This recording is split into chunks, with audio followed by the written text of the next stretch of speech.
கர்த்தருக்கு மகிமை உண்டாவதாக. இந்த நாளிலே நாம் ஜெபத்தோடு தானியேல் புத்தகத்தை ஆராய தொடங்குகிறோம். தானியேல் முதல் அதிகாரத்தை இன்றைக்கி படிக்க போகிறோம். நீங்கள் வெளியில் போகும் பொழுது ஒரு செட் வச்சுருக்கிறோம். இந்த மாதிரி ஒரு டேனியல் பைபிள் ஸ்டடி செட் இங்கிலீஷில் இருக்குது, சரிங்களா? தமிழில் கிடையாது, இங்கிலீஷில் இருக்குது. 12 அதிகாரங்களுக்கும் அழகாக விளக்கங்கள் இருக்குது. முதல்ல ஒரு இன்ட்ரோடக்ஷன் இருக்கும், அப்புறம் ஒவ்வொரு சாப்டருக்கும் பார்த்திங்கன்னா ஒரு 6 பக்கம் தான், இவ்வளோ தான் இருக்கும். இந்த பக்கம் 3 பக்கம், இப்படி ஒரு 3 பக்கம் அழகாக இருக்கும். நான் படித்தேன், ஒரு 2 ஸ்டடியை படித்து முடித்தேன். மிக அருமையாக இருக்கிறது நம்முடைய அட்வென்டிஸ்ட் பைபிள் ஸ்டடி செட். நீங்கள் இதை எடுத்துக்கொண்டு போகலாம், ஃப்ரீ தான். படிங்க, படிக்கிறவங்களுக்கு கொடுங்க. படிக்க மாட்டீங்கன்னா தயவுசெய்து எடுத்துகிட்டு போகாதீங்க. எப்பவுமே அப்படி தான் நான் சொல்லுவேன். படிப்பீர்கள் என்றால் தாராளமாக எடுத்துகிட்டு போங்க, மற்றவர்களுக்கும் கொடுக்கும்படி உங்களை அன்போடு நான் கேட்டுக்கொள்கிறேன். இந்த கடைசி நாட்களில் நாம் இந்த தீர்க்க தரிசன புத்தகங்களை ஆராய வேண்டும். இன்றைக்கு நம்முடைய தலைப்பு என்னவென்றால், God's need or God needs ideal Christians. தேவனின் தேவை லட்சிய கிறிஸ்தவர்கள். தானியேல் 1ஆம் அதிகாரம் 8ஆம் வசனம். தானியேல் ராஜாவின் போஜனத்தினாலும் அவர் பானம் பண்ணும் திராட்சை ரசத்தினாலும் தன்னை தீட்டுப்படுத்தலாகாதென்று தன் இருதயத்தில் தீர்மானம் பண்ணிக்கொண்டு தன்னை தீட்டுப்படுத்தாதபடி பிரதானிகளின் தலைவனிடத்தில் வேண்டிக் கொண்டான் என்று நாம் வாசிக்கிறோம். தானியேல் புத்தகம் பலருக்கு அறிமுகமான, பரவலாக பேசப்படுகிற ஒரு புத்தகம்.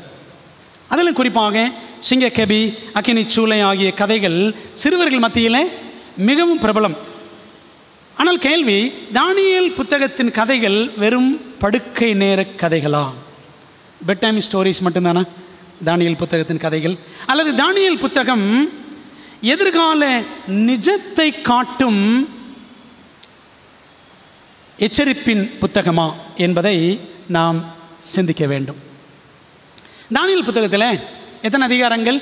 12 அதிகாரங்கள் இருக்கின்றன. மட்டுமல்ல, அந்த புத்தகத்தில் மொத்தம் 357 வசனங்கள். தானியேல் புத்தகத்தை 2 பகுதிகளாக பொதுவாக நாம் பிரிக்கிறோம். முதல் 6 அதிகாரங்கள் கதை பகுதி. அதில் 2ஆம் அதிகாரம் மட்டும் கதையும் தீர்க்க தரிசனமும் கலந்தது. 2ஆம் அதிகாரம். தானியேல் 7லிருந்து 12ஆம் அதிகாரம் வரைக்கும் தீர்க்க தரிசன பகுதி, சரிங்களா? First part history, second part prophecy. இந்த கதை பகுதி நமக்கு என்ன சொல்லுகிறது? முதல் 6 அதிகாரங்கள் நாம் எப்படி சவால்களை சந்திக்க வேண்டும் என்று நமக்கு காட்டுகிறது. தீர்க்க தரிசன பகுதி நாம் எப்பொழுது சவால்களை சந்திக்க வேண்டும் என்று காட்டுகிறது. முதல் 6 அதிகாரங்கள் வருங்காலத்தை எப்படி சந்திக்கணும், முதல் 6 அதிகாரங்கள், சரிங்களா? கடைசி 6 அதிகாரங்கள் அந்த வருங்காலத்தில் என்ன நடக்கும் என்பதுதான் நாம் புரிந்து கொள்ள வேண்டிய இந்த புத்தகத்தினுடைய மையமான அடிப்படை கருத்து என்பதை புரிந்து கொள்ள வேண்டும். தானியேல் புத்தகத்தின் கதைகள் தீர்க்க தரிசன அர்த்தம் கொண்டவை, சரிங்களா? நல்லா புரிஞ்சுக்கங்க. Every story in the book of Daniel has a prophetic meaning. தீர்க்க தரிசன அர்த்தமுடைய கதைகள் நமக்கு முன் இருக்கும் கொடிய காலத்தை சந்திப்பதற்கு, அந்த கொடிய காலம் பற்றி எங்கே இருக்குது? கொடிய எதிர்காலம் தானியேல் 7லேருந்து 12 வரைக்கும் இருக்குது. அதை சந்திப்பதற்கு நாம் எப்படி ஆயத்தப்பட வேண்டும் என்று தானியேல் முதல் 6 அதிகாரங்களில் தேவன் நமக்கு அழகாக விளக்கி காட்டுகிறார்.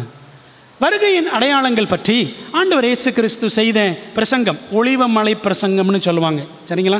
மத்திய 24ஆம் அதிகாரம், மார்க் 13ஆம் அதிகாரம், அதுபோல் லூக்கா 21ஆம் அதிகாரம், இதெல்லாம் வருகையின் அடையாளங்கள் பற்றி இயேசுவானவர் பேசின அதிகாரங்கள். ஆகவே இந்த அதிகாரங்களில் குறிப்பாக மத்தேயு 24ஆம் அதிகாரத்தில், அந்த மார்க் 13ஆம் அதிகாரத்தில் ஆண்டவர் ஒரே ஒரு தீர்க்க தரிசன புத்தகத்தை பற்றி மட்டும் குறிப்பிட்டு சொன்னார். என்ன புத்தகம்? போன வெள்ளிக்கிழமை படித்தோம். தானியேல் தீர்க்கதரிசி சொல்லி இருக்கிறானே பாழாக்கும் அருவருப்பை குறித்து அப்படின்னு ஆண்டவர் அந்த ஒரு புத்தகத்தை தான் குறிப்பிட்டு சொல்கிறார். மற்ற 24:15, மார்க் 13ஆம் அதிகாரம் 14ஆம் வசனத்தில். ஏன் அப்படின்னா அந்த புஸ்தகம்தான் யாரை பற்றி பேசுகிறது? இயேசுவே மேசியா என்று பேசுகிற புத்தகம். தானியேல் 9ஆம் அதிகாரம் 24 27 வரைக்கும் அந்த 70 வார தீர்க்க தரிசனம் இருக்கேன், மேசியாவை பற்றி பேசுகிறது.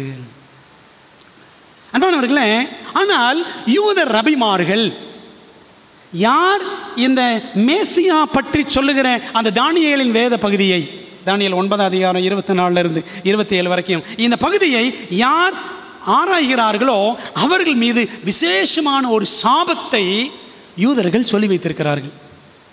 சரிங்களா? அன்பான தேவ பிள்ளைகளே, இன்னொரு விஷயம், இயேசு சொன்னார் தானியேல் புத்தகம், தானியேல் தீர்க்கதரிசி அப்படின்னு சொன்னார். இன்னொன்னும் ஆண்டவர் சொன்னார், இந்த புத்தகத்தை முத்திரை போடு. எந்த புத்தகத்தை சொன்னார்?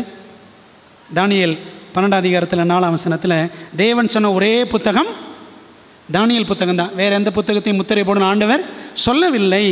பிரியமானவர்களே, முடிவு காலத்தில் அந்த முத்திரை உடைக்கப்படும்.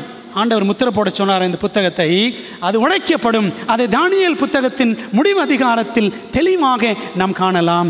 தானியேல் 12 4 6 8 9 13 ஆகிய 5 வசனங்களில் முடிவு என்ற வார்த்தை 5 தடவை இடம்பெற்றிருக்கிறது. முடிவு அதிகாரத்தில் முடிவு என்று ஆண்டவர் 5 தடவை சொல்லியிருக்கிறார். பாருங்களேன், தானியேல் 12 4 தானியேல் இனியோ வென்றால் முடிவு காலம் மட்டும் இந்த வார்த்தைகளை புதை பொருளாக வைத்து இந்த புஸ்தகத்தை முத்திரை போடு. 12 4 12 6 பாருங்க, இந்த ஆச்சரியமானவைகளின் முடிவு வர. ஆச்சரியமானவைகள் தானியேல் இருக்கிறதுலாம் என்னவா? ஆச்சரியமான காரியங்கள். 12 8 என் ஆண்டவனே இவைகளின் முடிவு என்னவாய் இருக்கும்.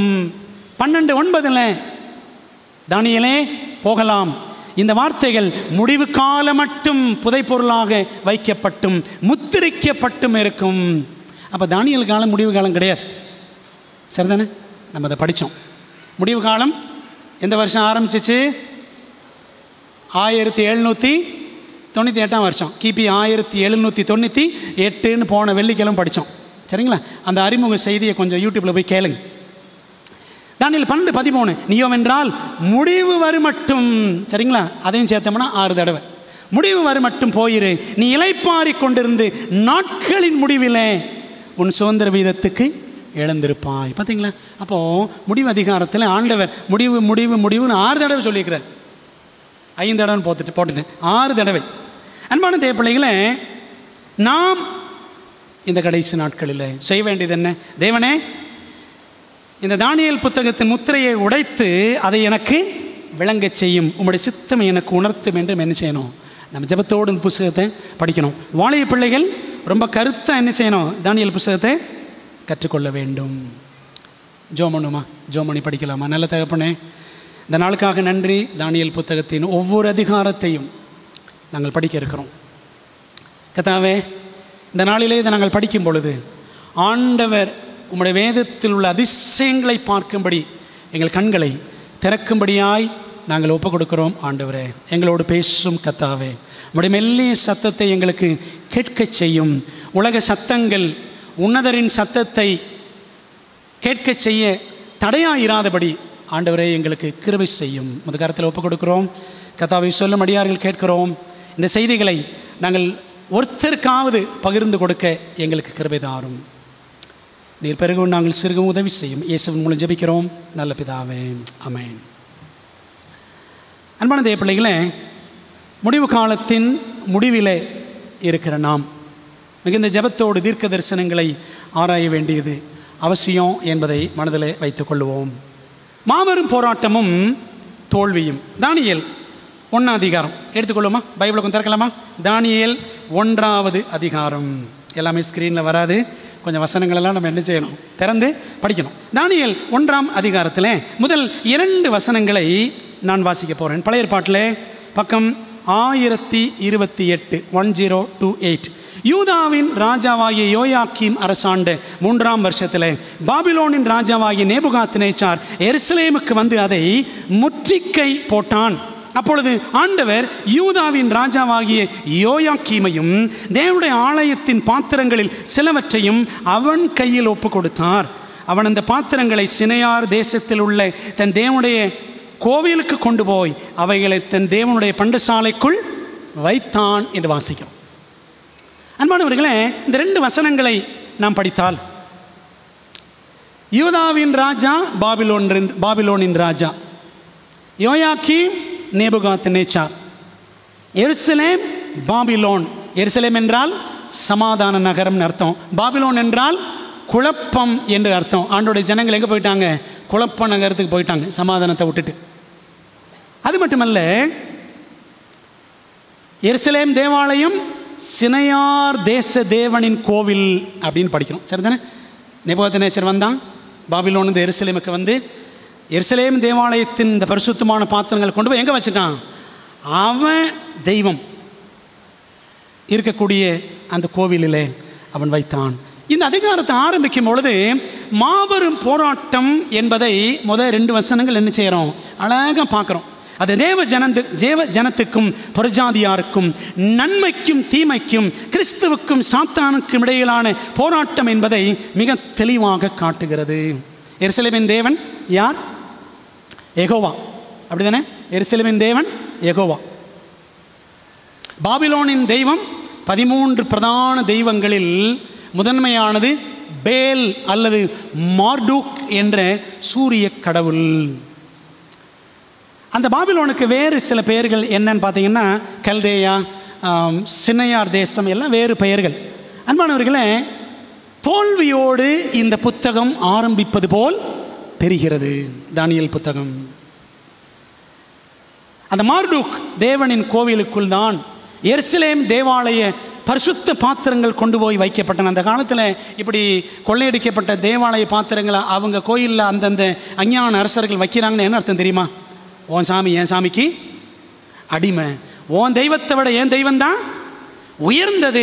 அதனால தானே 1 சாமுவேல் 5:2 உடன்படிக்கை பெட்டி கொண்டு போய் எங்கே வச்சாங்க? பெலிஸ்தீர்கள் தங்களுடைய தேவன் தாகோன் என்ற அந்த மீன் கடவுள் கோயிலில் கொண்டு போய் என்ன செஞ்சாங்க? வச்சாங்க. அதே போல தான் நேபுகாத்நேச்சாரும் செய்கிறான் என்று பார்க்கிறோம். ஆகவே எருசலேமின் தேவன் படுதோல்வி அடைந்தது போல் இந்த புத்தகம் ஆரம்பிக்கிறது. தேவன் ஏன் இப்படி நடக்க அனுமதித்தார் என்று கேட்கிறீர்களா? அந்த கேள்வி எனக்கு வந்துச்சு. ஏன் ஆண்டவர் இப்படி செய்தார்? ஆண்டவர் சிறையிருப்பை குறித்து முன்னுரைத்து வைத்திருந்தார். சாலமோன் அவன் காலத்துக்கு பிறகு அவனுடைய மகன் ரெகொபெயாம் காலத்தில் இஸ்ரவேல் தேசம் 2ஆக உடைந்தது அப்படின்னு நம்ம பார்க்குறோம். எப்படி உடைஞ்சு பாருங்க. வடதிசை ராஜ்யம் 10 கோத்திரங்கள், அது இஸ்ரவேல், தலைநகரம் சமாரியா. அடுத்து தென் திசை ராஜ்யம் 2 கோத்திரங்கள், யூதா பென்னியமீன், அது யூதான்னு சொல்லுவாங்க. தலைநகரம் எது? எருசலேம். அங்கேயும் 20 ராஜாக்கள், இங்கேயும் 20 ராஜாக்கள். வடதேச ராஜ்யம் 20 ராஜாக்கள்னா ஒருத்தன் கூட கடவுள் பயந்தவன் கிடையாது. ஆனால் தென் திசை ராஜ்யத்தில் சுமார் 8 பேர், எசேக்கியா, யோசியா, யோசபாத், இந்த மாதிரி ஒரு 8 பேர் கடவுளுக்கு பயந்தவர்கள்.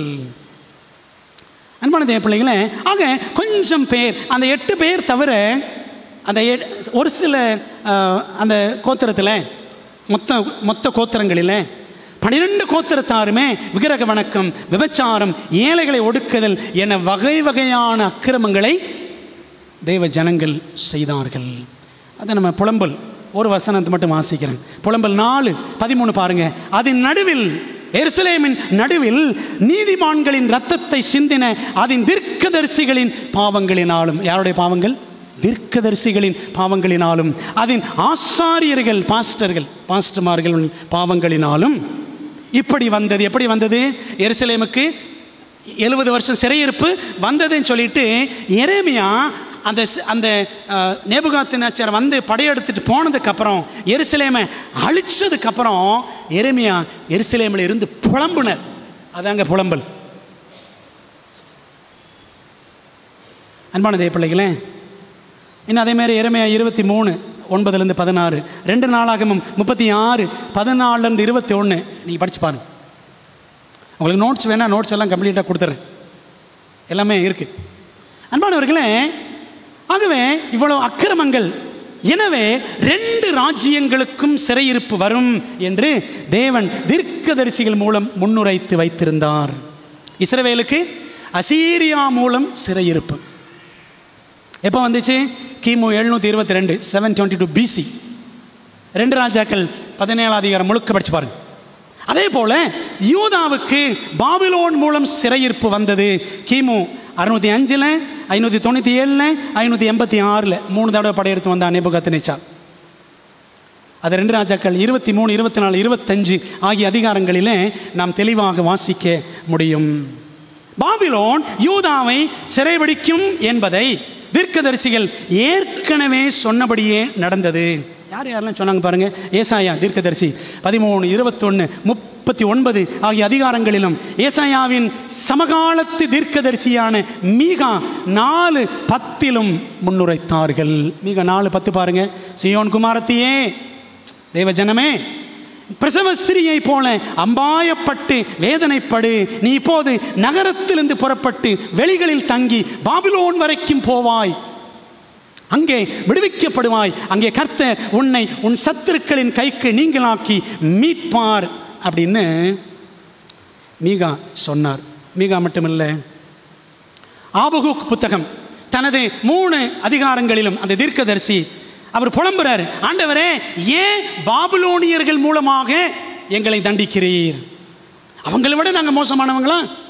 ஆமாங்க, சில நேரங்களில் ஆண்டுடைய பிள்ளைகள் கூட அஞ்ஞானிகளை விட கேவலமாக நடக்கிறோம். அப்படித்தான் யூத ஜனங்கள் நடந்தார்கள். அதனால என்ன வந்துச்சு? சிறையிருப்பு வந்தது. அதை எரேமியா தீர்க்கதரிசின்னு சொன்னார் பாபிலோனை குறித்து. எரேமியா 20, 25, 27 போன்ற அதிகாரங்களை பாருங்க. எரேமியா சொல்லிட்டு அதை கண் எதிரில் பார்த்தார். அந்த பாபிலோனியர்கள் வந்து எருசலேமை 3 முறை படையெடுத்து வந்து சிறைபிடித்து சென்றதை எரேமியா கண்ணால் பார்த்தார். பிரியமான தேவ பிள்ளைகளே, அப்போது சிறையிருப்பு சும்மாலாம் வராது. ஆண்டவர் எல்லாரையும் சும்மா தண்டனை கொடுக்க விரும்புகிறவரா? அன்பான தேவ பிள்ளைகளே, சரித்திரம் சொல்லுது பாருங்கள். பாபிலோன் எத்தனை முறை படையெடுத்து வந்தான்? 3 படையெடுப்புகள். கிமு 605 யூதாவின் அரசன், அப்போ ராஜா யாருன்னா யோயாக்கீம், யோசியா ராஜாவுடைய மகன். தானியேலும் நண்பர்களும் சிறைபிடிக்கப்பட்டு சென்றார்கள். 2 ராஜாக்கள் 23, 36 24, 1-6 ஆகிய வசனங்களை நீ படிச்சு பாருங்க. எல்லாம் வாசிக்க முடியாது. கிமு 605 இதான் தானியேல் 1ஆம் அதிகாரம் நடந்த வருஷம். கிமு 605 பைபிள் மேலே 1ஆவது அதிகாரத்துக்கு மேலே அப்படி எழுதிக்கங்க. கிமு 605 அப்படின்னு எழுதிக்கங்க. 70 வருட சிறையிருப்பின் ஆரம்ப வருஷம் அதுதான். கிமு 535 வரைக்கும் போச்சு. 70 வருஷம். நேபுகாத்நேச்சாரின் தகப்பன் நெபோபொலாசார் மரித்த வருடம் 605. நேபுகாத்நேச்சார் பாபிலோனின் முழு முதல் அரசனான வருஷம் கிமு 605. அவர் படையெடுத்து வந்தார். அப்போ அவருக்கு செய்தி வருது, ஆகஸ்ட் 15ஆம் தேதி நெபோபொலாசார் நேபுகாத்நேச்சார் அப்பா இறந்துட்டார்னு உடனே தன்னுடைய படை தளபதிகள் இடத்துல இந்த எருசலேமை நீங்கள் பார்த்துக்கங்க அப்படின்னு விட்டுட்டு நேபுகாத்நேச்சார் குதிரையில் போயிடறான். 2 வாரம். செப்டம்பர் 7ஆம் தேதி கிமு 605 அவன் பாபிலோனுக்கு போய் சேர்ந்தான். ஏன் அப்படின்னா இன்னொருத்தன் ராஜாவாயிருவான். சரிதானே? அந்த மாதிரி குட்டிக்கலாட்டம் நடந்துடக்கூடாதுன்னு சொல்லிட்டு நேபுகாத்நேச்சார் வேகமாக சென்றானாம். அங்கே சென்று கிமு 605 அவன் முழு முதல் அரசனாக அப்பாவோடு சேர்ந்து ஆட்சி புரிந்தான். அது வரைக்கும் அப்பாவுக்கு அப்புறம் அவன் முழு முதல் அரசனாக அவன் அரியணை ஏறினான் என்று சரித்திரம் சொல்லுகிறது. அப்புறம் பின்னாடி என்ன செஞ்சாங்க? அவனுடைய படை தளபதிகள் தானியேல் அப்புறம் நண்பர்கள் இன்னும் கொஞ்சம் பேர் சிறைப்படுத்தி சென்றார்கள். 2ஆம் கிமு 597 திரும்பவும் நேபுகாத்நேச்சார் படை வந்தது. அப்போ யூதாவின் அரசன் யோயாக்கீமுடைய மகன் யோசியாவுடைய பேரன் எசேக்கியேல் மற்றும் 10,000 பேர் சிறைபிடிக்கப்பட்டு சென்றார்கள். அது வசனத்தில் இருக்கு. எசேக்கியேல் இருக்காது, ஆனால் 2 ராஜாக்கள் 24, 12 முதல் 14, 25, 27 முதல் 30 படிச்சு பாருங்க. 10,000 பேர் பைபிள் இருக்கு. அப்போது முதல்ல தானியேல் போகிறாரு, அடுத்து யார் போகிறாங்க? எசேக்கியேல் போகிறார். தானியேல் தான் வயசில் மூத்தவர், சரிங்களா? அப்புறம் எசேக்கியேல் சின்னவர். அப்போ சின்ன பையன் எசேக்கியேல். தானியேல் ஒரு வாலிப பையன், 17 வயசு. அவனுக்கும் நண்பர்களுக்கும். 3ஆவது படையெடுப்பு கிமு 586 கடைசி படையெடுப்பு. யூதாவின் கடைசி அரசன் சிதேக்கியா. யாருன்னா யோசியாவுடைய மகன். இவன் தான் கடைசி ராஜா. தேவாலயம் எரிக்கப்பட்டது இப்போதான். சாலமோன் கட்டின தேவாலயம் எருசலேம் தரைமட்டமாக்கப்பட்டது. 2 ராஜாக்கள் 25:9 முதல் 12 வரை நாம் இதை வாசிக்க முடியும். பிரியமான தேவப்பிள்ளைகளே, இது ஒரு சிம்பிளாக புரிஞ்சுக்க வேண்டிய விஷயம். 70 வருஷ பாபிலோனிய சிறையிருப்பின் அடிப்படையில் தீர்க்கதரிசிகளை 3 வகையை பிரிக்கலாம். ஏசாயாவிலிருந்து மல்கியா வரைக்கும். எப்படின்னு பாருங்களேன். சிறையிருப்புக்கு முந்தின தீர்க்கதரிசிகள், ப்ரீ எக்ஸைலிக் ப்ராஃபட்ஸ். யார் யாருன்னா ஏசாயா, எரேமியா மற்றும் அனைத்து சிறிய தீர்க்கதரிசிகள், யோனா தவிர. ஏன்னா யோனா தான் ஃபாரின் ப்ராஃபட். அவர் மட்டும் தான் ஃபாரினுக்கு போனார் தீர்க்கதரிசியா. எங்கே போனார்? நினிவே, அசீரியாவின் தலைநகரத்துக்கு அவர் போனார். சரிங்களா? சிறையிருப்பின் காலத்தில் பாபிலோனில் போய் தீர்க்கதரிசிகளாக இருந்தவங்க 2 பேர், தானியேல், எசேக்கியேல். தானியேல் சீனியர், எசேக்கியேல் சின்ன வயசு. சிறையிருப்புக்கு பிந்தின தீர்க்கதரிசிகள், அப்போ முன்னாடி இருந்தவங்க யார்? எசேக்கியேல், தானியேல், எக்ஸைலிக் ப்ராஃபட்ஸ். சிறையிருப்புக்கு பிந்தி இருந்தவர்கள் போஸ்ட் எக்ஸைலிக் ப்ராஃபட்ஸ்ன்னு சொல்லுவாங்க. ஆகாய், சகரியா, மல்கியா. இவ்வளோ தாங்க பழைய ஏற்பாடு. சரிங்களா? இஸ்ரவேல் ஜனங்களை ஆண்டவர் அழைச்சார். கீழ்ப்படியில் 2ஆக உடஞ்சி போச்சு. அவங்களுக்கு 2 கோத்திரம் 2ஆக பிரிஞ்சதுக்கப்புறம் சிறையிருப்பு வந்துச்சு. அதன் அடிப்படையில் தான் தீர்க்கதரிசிகள் பிரிக்கப்படுகிறார்கள். That is Old Testament. அவ்வளோதான். பிரியமான பிள்ளைங்களே, அப்போது மொத்தத்தில் எல்லா தீர்க்கதரிசிகள் எல்லாருமே பிரிந்து போன 2 ராஜ்யங்களுக்கும் வரவிருந்த சிறையிருப்புகளைத்தான் தீர்க்க தரிசனமாக சொன்னார்கள். யோனை பற்றி சொல்லிட்டேன். அன்பான பிள்ளைகளே, ஆண்டவர் ஏன் இஸ்ரவேல் ஜனங்களை அழைத்தார்? காரணம் என்ன? ஏசாயா 43:21, 4:3-2:1. உங்களை என்னையும் ஆண்டவர் படைத்த நோக்கம் இஸ்ரவேல் ஜனங்களுக்கு சொன்னார். நமக்கும் பொருந்தும். பாருங்களேன், 4:3-2:1 மனசில் வச்சுக்கோங்க. ஏசாயா 4:3-2:1, 43:21. இந்த ஜனத்தை எனக்கென்று ஏற்படுத்தினேன். இவர்கள் என்ன செய்வார்கள்? என் துதியை சொல்லி வருவார்கள், என் புண்ணியங்களை அறிவிப்பார்கள், எனக்கு மகிமையாக அவர்கள் வாழ்வார்கள் என்றுதான் இஸ்ரவேல் ஜனங்களை ஆண்டவர் அழைத்தார். எசேக்கியா ராஜா தெய்வ பயமிக்க யூதாவின் அரசன். அவனுக்கு மரணத்துக்கு ஏதுவான என்ன வந்துச்சு? வியாதி வந்துச்சு. ஆண்டவர் அவனை அற்புதமாக சுகமாக்கினார். அதற்கு ஒரு அடையாளம் கேட்டான். ஆண்டவர் அடையாளம் கொடுத்தார். என்ன அடையாளம் கொடுத்தாரு? சூரியனுடைய நிழல், அந்த சாயை முன்னாடி போகணுமா பின்னாடி போகணுமா அப்படின்னு ஆண்டவர் கேட்டார். அவன் சொன்னான், முன்னாடி போகிறது நார்மலாக போகிறது தான், பின்னாடி போட்டோம் ஆண்டவரே அப்படின்னு கேட்டான். ஆண்டவர் என்ன பண்ணார்? 10 டிகிரி பின்னாடி போக வச்சார். பெரிய அற்புதம். அதை பற்றி நம்ம எங்கே படிக்கிறோம்னா ஏசாயா 38 அந்த அதிகாரத்தில் நீங்கள் படிக்கலாம். சூரியன் நிழல் 10 டிகிரி பின்னிட்டு திரும்பிய அற்புதத்தை யார் கேள்விப்படுறாங்கன்னா பாபிலோனியர்கள் கேள்விப்பட்டார்கள். அந்த காலத்தில் அசீரியா, எகிப்து, அப்புறம் பார்த்தீங்கன்னா பாபிலோன், இதுதான் பெரிய பெரிய வல்லரசுகள். ஸோ இந்த டைமில் பார்த்தீங்கன்னா அசீரியா ஏறக்குறைய வீழ்ச்சி அடைந்து, அப்புறம் எகிப்தும் வீழ்ச்சி அடையக்கூடிய ஒரு காலகட்டம், பாபிலோன் மேலே வரக்கூடிய ஒரு சமயம். தானியேல் புத்தகம் இந்த சம்பவத்தை படிக்கிறோமே அந்த சமயம். பெரியமான பிள்ளைகளே, இந்த பாபிலோனில் கேள்விப்பட்டார்களே, அதில் என்ன பெரிய ஆச்சரியம் இருக்குது அப்படின்னு நினைக்கிறீங்களா? நபூரிமானஸ், கிடின்னோ, இவங்களாம் யாருன்னா பாபிலோனில் இருந்த பெரிய பெரிய ஞானிகள், வானசாஸ்திரிகள். நபூரிமானஸ், கிடின்னோ, இவர்கள் தான் பூமி சூரியனை சுற்றி வர 365 நாட்கள், 6 மணி நேரங்கள், 15 நிமிடங்கள், 41 வினாடிகள் ஆகும் என்று கண்டுபிடித்தார்கள். இன்றைக்கி நவீன விஞ்ஞானத்தில் இந்த கணக்கு கரெக்டுன்னு சொல்கிறாங்க. சும்மா கொஞ்சம் சில மினிட்ஸ் தான் டிஃப்ரென்ஸ். சரிங்களா? அப்போது பாபிலோன் ஒரு சாதாரண தேசம் கிடையாது. ஒரு நிமிஷத்துக்கு 60 வினாடிகள், 1 மணி நேரத்துக்கு 60 நிமிடங்கள் என்ற 6இன் பின்னம் அப்படின்னு சொல்லுவாங்க தமிழில். இங்கிலீஷில் செக்ஸாஜெசிமல் சிஸ்டம்னு சொல்லுவாங்க. இது எங்கேருந்து வந்துச்சு? அங்கேருந்து தான் வந்துச்சு. காலேஜில் 3 வருஷம் படிக்கிறது பாபிலோன்லேருந்து தான் வந்துச்சு.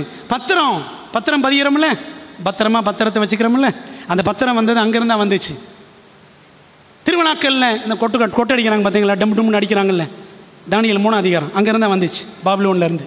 இன்னும் ஏராளமான காரியங்கள் இன்றைக்கி நம்முடைய வாழ்க்கையில் நடைமுறையில் பார்க்கிற நிறைய விஷயங்கள் பாபிலோன்ல இருந்தால் வந்துச்சு. ஆகவே இந்த எசேக்கியா ராஜாவுக்கு நிகழ்ந்த அற்புதத்தை யார் கேள்விப்பட்டாங்க?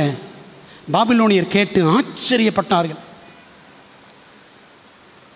சரித்திரம் சொல்லுது, பாபிலோன் ராஜ்யத்திலிருந்து பைபிளும் சொல்லுது, கடிதங்களையும் வெகுமதிகளையும் பாபிலோன் பிரதிநிதிகள் கொண்டு வந்தார்கள். சத்தியத்து அரசனுக்கு, யாரு? எசேக்கியாவுக்கு சத்தியம் அறிவிக்க, அஞ்ஞானிகளுக்கு சத்தியம் சொல்ல எத்தனை பெரிய வாய்ப்பு! ஆண்டவரின் அடையாளம் பெற்றவன் ஆண்டவருக்காக அடையாளமாக நின்று அவரை அவர்களுக்கு அறிவித்திருக்க வேண்டாமா? செஞ்சிருக்கணும் இல்லை? என்ன செய்தான்? நம் காலத்தில் தம்படம் எல்லாரும் டபக்குன்னு செல்ஃபி எடுப்பாங்க. பார்த்துருக்கீங்களா?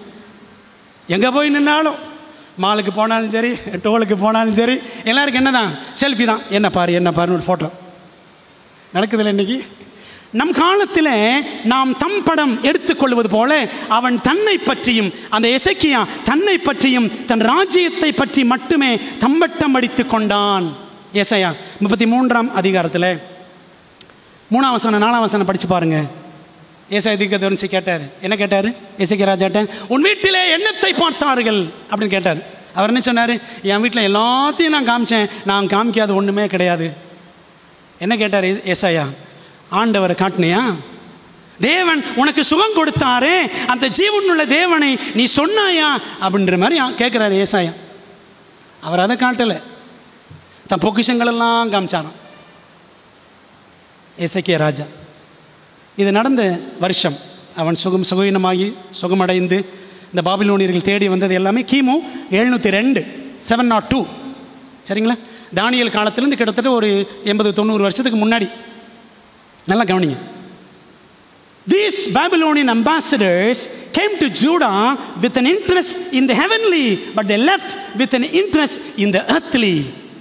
Babylon eventually conquered Judah to acquire its wealth. If Christians offer unbelievers the world in the church, then they can expect world to take over the church as Babylon took over Judah. தமிழில் வாசிக்கிறேன். பாபிலோனிய அரசு தூதுவர்கள் வான்வெளி அற்புதத்தில் ஆர்வம் கொண்டு, இந்த சூரியன் 10 பாகு பின்னாடி போச்சுல்ல, அந்த வான்வெளி அற்புதத்தில் அவர்கள் ஆர்வம் கொண்டு யூதாவுக்கு வந்தனர். ஆனால் பூமிக்குரிய காரியத்தில் ஆர்வம் கொண்டு திரும்பி சென்றனர். எதை பார்த்துட்டு போனாங்க? அந்த பொன் வெள்ளி இதெல்லாம் பார்த்துட்டு போனாங்கல்ல. எருசலேமில் எவ்வளோலாம் இருக்குது பாருங்கன்னு காமிச்சான் அந்த அறிவு கட்ட அரசன் எசேக்கியா. நல்லா தான் இருந்த ஆரம்பத்தில், போக அவனுக்கு என்ன வந்துருச்சு? மனமேட்டிமை வந்ததுன்னு 2 நாளாகமத்தில் வாசிக்கிறோம். யூதாவின் பொக்கிஷத்தை அடைய காலப்போக்கிலே பாபிலோன் படையெடுத்து வந்தது. அதனால தான் படையெடுத்து வந்தாங்க 3 தடவை. கிறிஸ்தவர்கள் திருச்சபையில் இருந்து கொண்டு அவிசுவாசிகளுக்கு உலகத்தை காண்பித்தால், பிறகு திருச்சபையை உலகம் வெற்றி கொள்வதையே அவர்கள் கிறிஸ்தவர்கள் எதிர்பார்க்க வேண்டும்.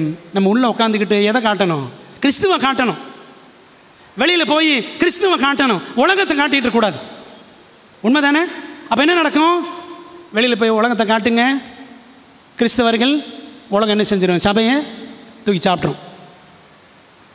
யூதாவை பாபிலோன் சிறைப்பிடித்தது போல. பிரியமான தேவ பிள்ளைகளே, அப்போ ஆண்டவர் என்ன சொன்னார் பாருங்களேன். சரி, 2ஆம் வானத்து அற்புதத்தின் நிமித்தம் அந்த நட்சத்திர மண்டலம் சூரியன் 2ஆம் வானத்தில் இருக்குல்ல, மொத்தம் 3 வானங்கள் பைபிளில். அந்த 2ஆம் வானத்து அற்புதத்து நிமித்தம் 3ஆம் வானத்தில் பரலோகத்திலே தேவன் இருக்கிறாரே, அவரை எசேக்கியா பாபிலோனியருக்கு காண்பித்து அவரை மகிமைப்படுத்தி இருக்க வேண்டும் அல்லவா? சோமலாமல் கிடந்தேங்க. ஆண்டவருடைய ஜோம் பண்ணேன், கண்ணீர் வடித்து ஜோம் பண்ணேன். எங்கள் ஆண்டவர் ஜெபத்தை கேட்குற தேவன். ஏசாயா தீர்க்கதரிசி வந்து சொன்னார், உனக்கு 15 வருஷம் கூட்டுவேன்னு சொன்னார். எங்கள் தீர்க்கதரிசிகள்லாம் உண்மையுள்ள தீர்க்கதரிசிகளுங்க, எங்கள் தெய்வம் உண்மையுள்ள தெய்வம் அப்படின்னு சொல்லியிருக்க வேண்டியவன் எதை காமிச்சான்? என் தங்கத்தை பாரு, என் வெள்ளியை பாருன்னு காமிச்சான்.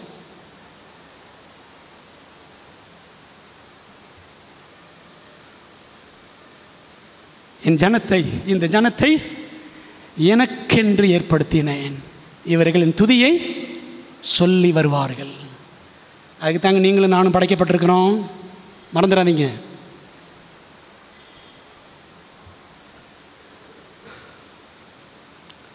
தேவனுக்கு பயந்து அவரை மகிமைப்படுத்துங்கள். எங்கே இருக்கு?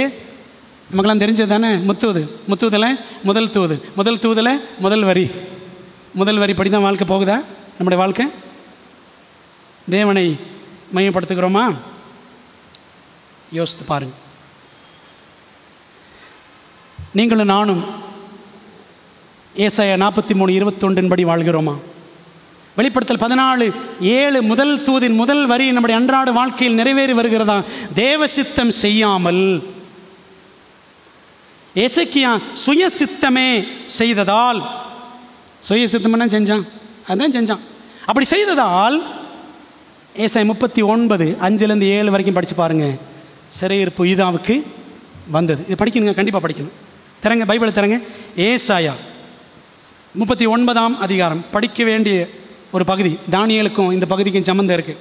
பாருங்கள், 39 வாசிக்கிறேன். அப்பொழுது ஏசாயா எசேக்கியாவை நோக்கி, சேனைகளுடைய கர்த்தரின் வார்த்தையை கேளும். பயப்படலை பாருங்கள், எவ்வளோ தைரியமாக ஏசாயா பேசுகிறார்.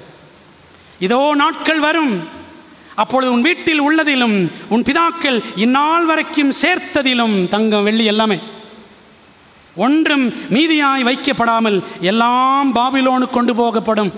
இதைத்தானே காமிச்ச? இது பூரா போயிடும். எங்கே போயிடும்? பாபிலோனுக்கு காமிச்சேல, பாபிலோனுக்கு வந்து அழுட்டு போயிடுவான். அடுத்த வசனம். சரி, அதை அழுட்டு போனால் கூட பரவாயில்ல. 7ஆம் வசனம். நீ பெறப்போகிற உன் சந்ததியாகிய உன் குமாரரிலும் சிலர் பாபிலோன் ராஜாவின் அரண்மனையில் அரண்மனை வேலைக்காரராயிருப்பார்கள் என்று கர்த்தர் சொல்லுகிறார் என்றான். பார்த்தீங்களா? சொல்லுங்கள். அப்போ தானியேல் எந்த சந்ததிங்க? தானியேல் எந்த சந்ததி? ராஜ சந்ததி, யூத சந்ததி. நீங்களும் நானும் ராஜாவின் பிள்ளைகள், தேவனுடைய பிள்ளைகள் அப்படின்றத மறந்துடாதீங்க. எதற்காக நாம் அழைக்கப்பட்டிருக்கிறோம், எதற்காக நாம் பிடிக்கப்பட்டிருக்கிறோம்? பவுல் சொன்னார்ல, பவுல் சொல்லியிருக்கார்ல, நான் எதற்காக பிடிக்கப்பட்டேனோ அதை நோக்கி என்ன செய்யணும்? ஓடணும். எல்லாம் ஆட்சியை பிடிக்கணும், சேரில் உட்கார வந்தால் எல்லாம் ஓடிக்கிட்டு இருக்கணும். பணம் சம்பாதிக்கவும், இந்த உலகத்தினுடைய ஐஸ்வர்யங்களை சம்பாதித்து கொண்டு நான் வாழ வேண்டும் அப்படின்னு தான் நீங்கள் ஓடிட்டு இருக்கிறோம் எல்லாரும். ஆண்டவரே சும்மா அப்பப்போ தொட்டுக்கோ தொடச்சிக்கோ. ஜெபம் நோ டைம் பிரதர், உபவாச கூட்டம் நோ டைம் சிஸ்டர். மற்றதுக்கெல்லாம் எங்கே இருந்தால் டைம் வருமோ தெரியல. நாமும் எசேக்கியா போல தேவ சித்தம் செய்யாமல் சுய சித்தம் செய்வோம் என்றால் சிறையிருப்பு நமக்கும் வரும். ஏதாவது ஒரு விதத்தில் நம் தேவனுக்கு சாட்சிகளாக இராவிட்டால் சிறையிருப்பு வரும். எதிரிகளின் தேசத்திலாவது தம் ஜனம் சாட்சிகளாக விளங்கட்டும் என்றுதான் தேவன் அவர்களை அங்கே கொண்டு சென்றார். புரியுதா உங்களுக்கு? நீ எருசலேமில் சாட்சியாக இல்லைல்ல, போ பாபிலோனுக்கு போ, நீ அங்கே போய் நீ சாட்சியாக இருக்கணும் அப்படின்னு ஆண்டவன் என்ன பண்ணார்? ராஜ மக்கள், ராஜ சந்ததியார் சிலரை கொண்டு போனார். 10,000 பேருக்கு மேலே கைதிகளாக கொண்டு செல்லப்பட்டார்கள் அப்படின்னு படிக்கிறோம். இன்னும் நிறைய பேர் கைதிகளாக சென்றார்கள். பிரியமானவர்களே, அதனால தான் சிறையிருப்பு. விளங்குச்சா? சும்மா ஆண்டவர் யாரும் தண்டிக்கிறவர் கிடையாது. சில நேரம் நம்ம கஷ்டங்கள், பாடுகள், போராட்டங்கள் வருதா யோசிக்கணும். ஆண்டவரே, where have I gone wrong, எங்கே நான் தவறி இருக்கிறேன் ஆண்டவர் அப்படி கேட்கணும். ஏன் ஆண்டவரே என்னை பாடுபடுத்துறீங்க அப்படி சொல்லக்கூடாது.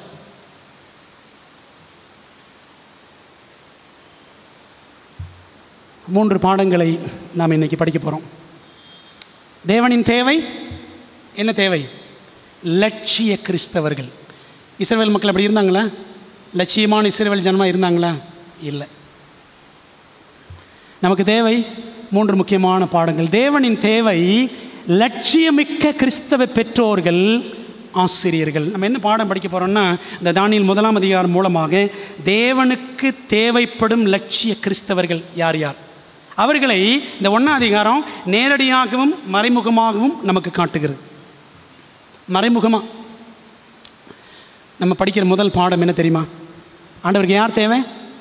God needs ideal Christian parents and Christian teachers. ஏசாயாவுடைய தீர்க்க தரிசனம் படித்தோம். இந்த ஏசாயாவின் தீர்க்க தரிசன வார்த்தைகள் வரப்போகும் பாபிலோனிய இக்கட்டு காலத்துக்கு பிள்ளைகளை உறுதியாக நிற்கும்படி தயார்படுத்துகிற லட்சியமிக்க பெற்றோர் சேனை எழும்ப காரணமாயிருந்தன. லட்சியமிக்க கிறிஸ்தவ ஆசிரியர்கள் எழும்ப காரணமாய் இருந்தன. ஏசாயா சொன்ன தீர்க்க தரிசன வார்த்தைகள். ஒரு பெற்றோர் சேனை எழும்புச்சு. ராஜசந்தியில் நிறைய பிள்ளைகள் கைதிகளாக பாபிலோனுக்கு போவாங்களா, அப்படி வாய் வழியாக சொல்லிகிட்டே இருப்பாங்களே, சந்தி தான் சொல்லியிருப்பாங்கள்ல.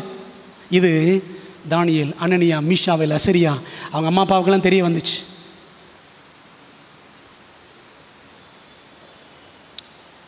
பிரியமானவர்களே, புதிய ஏற்பாட்டிலே தீமோத்தேவை பாட்டி லோவிசாலும் தாய் ஐனிக்கேயாலும் எப்படி திருவசனத்திலே பக்குவமாய் பிறந்ததிலிருந்து சிறு வயது முதலே பயிற்றுவித்து வளர்த்தார்களோ, அதே போல தானியேலும் அந்த 3 நண்பர்களும் அவர்கள் பெற்றோரால் பக்குவமாக பயிற்றுவிக்கப்பட்டிருந்திருக்க வேண்டும். ஆமாம் தானே? பிள்ளை எப்படி வளர்க்குறோம்? பிள்ளை சர்ச்சில் ஒழுங்காக உட்காருதா? உங்கள் பக்கத்தில் உட்காருதா? வசனத்தை கேட்குதா? இல்லை அங்கங்கே போய் பிஸ்கெட் தின்னுட்டு குப்பையை போட்டு போகுதா? அதான் நடக்குது. சர்ச்சு முடிஞ்சு போகும்போது பாருங்கள், எல்லா இடத்துலையும் குப்பையாக கிடக்கும். That is not the way we need to train our children in the church. சபையில் பிள்ளை எப்படியா பயிற்றுவிக்கிறது? நம்ம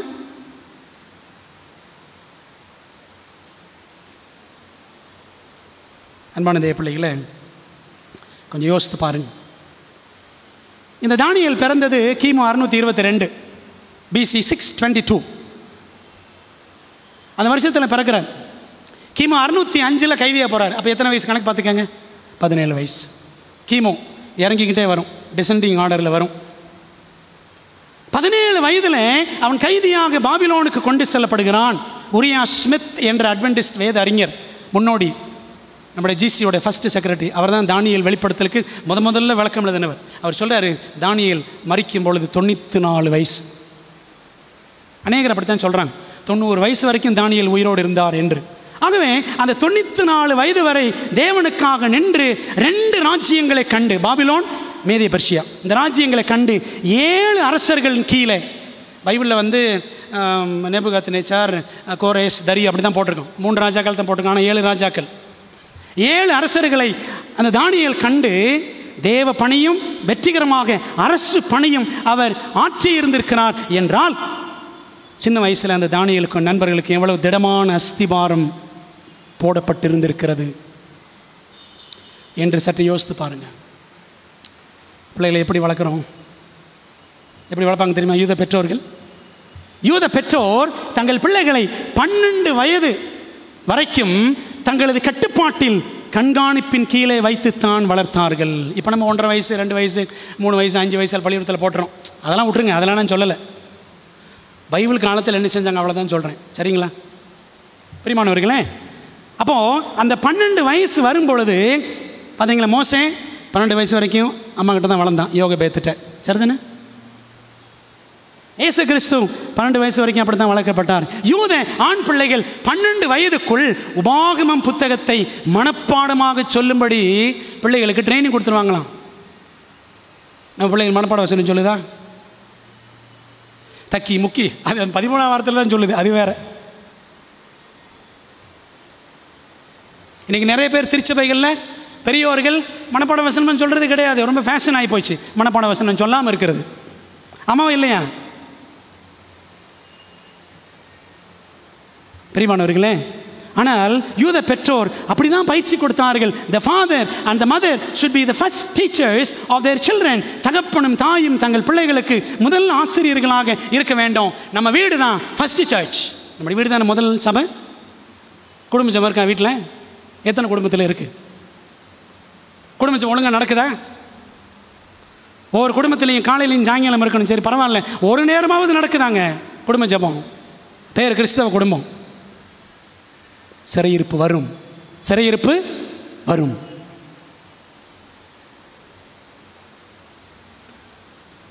சைல்ட் கைடன்ஸ் பேஜ் 21 சொல்கிறாங்க. இன்னொரு பாருங்கள், டெஸ்டிமனிஸ் டு த சர்ச் 3வது பாகம் 137.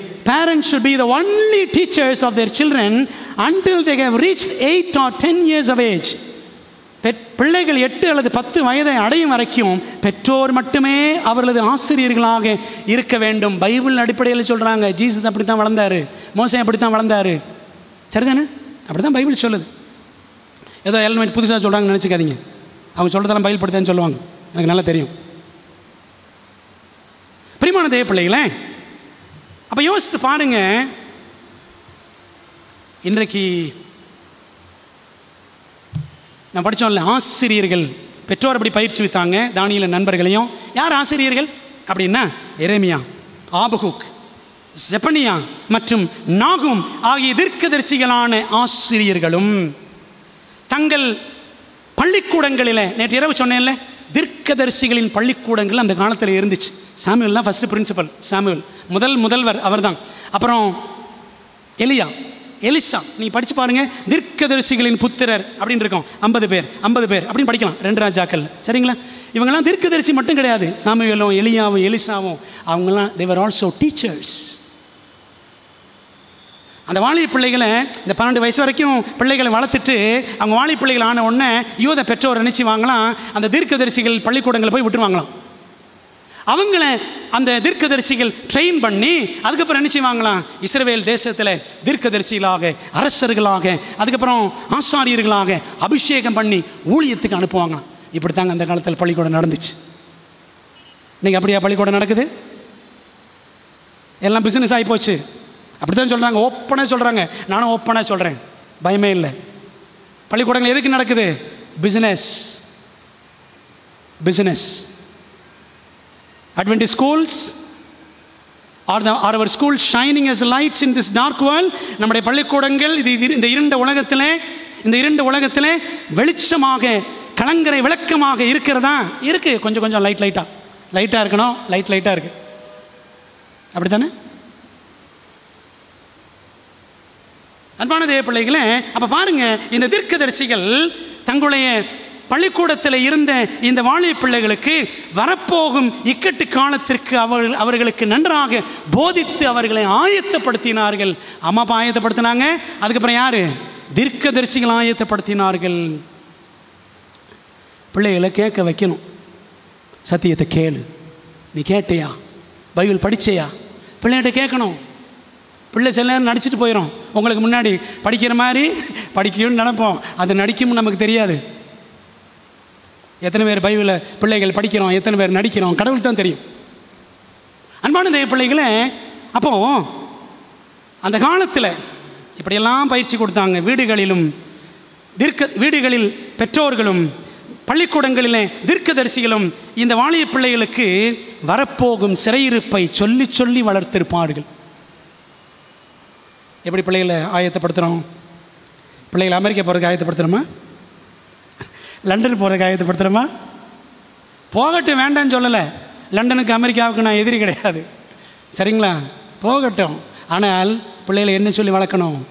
எப்பா, ஆண்டவர் வரப்போகிறாரு, சீக்கிரம் இக்கட்டு காலம் வரப்போகிறது, நீ சம்பாதி, ஆண்டருக்கு உண்மையாயிரு, தசமாக கொடு, சர்ச்சுக்கு ஒழுங்கா போ, அவரை வர பார்க்காத, ஆண்டவர் பாரு சொல்கிறோமா? என் பிள்ளை நல்லா படிக்கணும், வெளிநாட்டுக்கு போகணும், நல்லா சம்பாதிக்கணும், வீட்டுக்கு அனுப்பணும், அவன் வீடு கட்டணும், செட்டில் ஆகணும். இப்படி தான் உலகத்தான் நினைக்கிறான். அவனோட மோசமாக நம்ம நினச்சிக்கிட்டு இருக்கிறோம் இன்றைக்கி. ஆமாவா இல்லையா? சரி, இப்போ வருமா வராதா? கிறிஸ்தவ பெற்றோரே, நீங்கள் லட்சிய பெற்றோரா அலட்சிய பெற்றோரா? கிறிஸ்தவ ஆசிரியர்களே, நீங்கள் லட்சியமுள்ள ஆசிரியர்களா அல்லது அலட்சியமான ஆசிரியர்களா? யோசித்து பாருங்கள். 2வது பாடம், தேவனின் தேவை யார் தெரியுமா? லட்சியமிக்க கிறிஸ்தவ வாலிபர்கள். God's need ideal Christian young people. தானியேலும் நண்பர்களும் தங்களது 16-17 வயதிலே எருசலேமிலிருந்து பாபிலோனுக்கு கைதிகளாக 1000 மைல்கள் 1500 கிலோமீட்டர் நடைபயணமாக பாபிலோனி வீரர்களால் கொண்டு செல்லப்பட்டனர். எத்தனை மாதம்? கிட்டத்தட்ட 2.5 மாதங்கள். சரித்திரம் அப்படித்தான் சொல்லுது. இந்த நேபுகாத்நேச்சார் 2 வாரத்தில் போயிட்டான், சவாரி குதிரையில், ரதத்தில். ஆனால் இந்த வாலிபர்களை என்ன பண்ணாங்களா? நடக்க வச்சே கூட்டு போனாங்களா 2.5 மாதம். ஆகஸ்ட் 25 கிளம்பினவங்க சுமார் செப்டம்பர் 25 தான் போனாங்கன்னு சொல்லி சரித்திரம் சொல்லுது. சரிங்களா? மன்னிக்கும், எப்படி வரும்? ஆகஸ்ட் 15 அவர் இறந்தார் நேபுகாத்நேச்சார். சரிங்களா? ஆகஸ்ட் 25 செய்தி இவருக்கு வருது நேபுகாத்நேச்சாருக்கு. அவர் போனது செப்டம்பர் 7 போயிட்டான்னு சரித்திரம் சொல்லுது. 2 மாதம் கணக்கு போட்டுக்கங்க. சரிங்களா? நான் செப்டம்பர் 25 சொல்லிட்டேன். அடுத்த மாதம் 2 மாதம் பிரயாணம் பண்ணி நடைபயணம், கடுமையான பயணம், கைகள் கட்டப்பட்ட நிலையில் என்ன செய்வாங்கன்னா, ஒருத்தர் கை இப்படி உள்ளே விட்டு இப்படி செயின் மாதிரி ஒரு 5 பேர் 10 பேர் அப்படி தான் கைதிகளாக கொண்டு செல்வார்கள். ஃப்ரீயாலாம் போக முடியாது. பிகாஸ் தேவர் கேப்டிவ்ஸ், கைதிகள். கடினமான சூழ்நிலை. பாபிலோனுக்கு வந்ததும் தானியேல் நண்பர்கள் நிறைய பேர் வந்த உடனே ஒருத்தர் சொல்கிறாரு, சுமார் 400 வாலிபர்கள், யூத வாலிபர்கள் கொண்டு செல்லப்பட்டிருக்கலாம் அப்படின்னு சொல்கிறார். அப்படி வந்த உடனே அவர்களுக்கு சிறப்பான சலுகைகள் கொடுக்கப்பட்டன. என்ன சிறப்பான சலுகைகள்? என்ன நடந்துச்சு பாருங்களேன். இடமாற்றம் நிகழ்ந்த பின்னர் விசேஷமான வாலிபர்களை மட்டும், அப்படி தான் 3ஆம் வசனம் சொல்லுது. தானியேல் மற்றும் சில நண்பர்கள் ராஜகுலத்தில், துரை மக்களில், அப்படி தானே, நல்லா படித்தவங்க, கல்வியில் நிபுணர்கள், அழகில தேறினவர்கள், நல்ல திறமை உள்ளவர்கள், இந்த மாதிரி ஆட்களை என்ன பண்ணானா நேபுகாத்நேச்சார் தெரிந்து கொண்டான். விசேஷமான வாலிபர்கள். இப்போ பார்த்தீங்களா, ஒரு அஞ்ஞான ராஜா கூட நல்ல அழகான தெளிவான அறிவான வாலிபர்களை தேடுகிறான். உலகம் நீங்கள் அப்படி தானே கேட்குது. நல்ல ப்ரில்லியண்ட்டான ஆளுங்க, அங்கே வேலை செய்யணும், வெளிநாட்டில் வேலை செய்யணும், நல்லா அது படிச்சிருக்கணும், இது படிச்சிருக்கேன், அப்படி தான் உலகம் தேடுது. அப்படி தான் நேபுகாத்நேச்சார் தேடணும். அப்போ பாருங்கள், ஆண்டவர் எப்படிப்பட்ட வாலிப பிள்ளைகளை தேடுவார். அப்போது அந்த ராஜா என்ன செய்கிறான், விசேஷமான வாலிபர்களை தெரிந்து கொண்டு மேலும் சில மாற்றங்கள் கட்டளையிட்டான். முதல்ல இடமாற்றம், அதுக்கப்புறம் பாருங்கள் கல்வி மாற்றம். வசனம் 4 அப்படி தான் சொல்லுது. 1ஆம் அதிகாரத்தில் 4ஆம் வசனம் படித்து பாருங்கள். அவர்களுக்கு கல்தேயரின் எழுத்தையும் பாஷையும் கற்றுக் கொடுக்கவும் ராஜா தன் பிரதானிகளின் தலைவனாய் அஸ்பேனாஷுக்கு கற்பித்தான் அப்படின்னு படிக்கிறோம். கல்வி மாற்றம். 5ஆம் வசனத்தில் உணவு மாற்றம். சரிதானே? ராஜபோஜனம், ராஜ பானம் அப்படின்னு படிக்கிறோம். படிப்போம் பின்னாடி. பெயர் மாற்றம். 4 பேர் பெயரை மாற்றிட்டான். பெல்தஷாத்சார் படிக்கலாம் போக போக. பெயர் மாற்றம். இப்படி ஒன்றன் பின் ஒன்றாக நிறைய மாற்றங்கள் நிகழ்ந்தன அப்படின்னு தானியேல் 6-7 வரைக்கும் படிக்கிறோம். தானியேல் 6-7 வசனங்கள் 1ஆம் அதிகாரத்தில். ஏன் இந்த மாற்றங்கள்? ஏன் ராஜா அப்படிலாம் மாற்றுறான்? எதுக்கு தெரியுமா? அவர்களை அசல் பாபிலோனியர்களாக மாற்றி தனது ராஜ்ய மாகாணங்களில் கைப்பாவை அரசர்களாக, puppet kings. So Nebuchadnezzar wanted to make them his puppets. நான் சொல்கிற மாதிரி நீ ஆடணும்ல, அதான ராஜாக்கள் தந்துடும். நான் சொல்கிற மாதிரி நீ ஆடணும். அதான் நடக்குது இப்பையும் எல்லா இடத்துலையும்.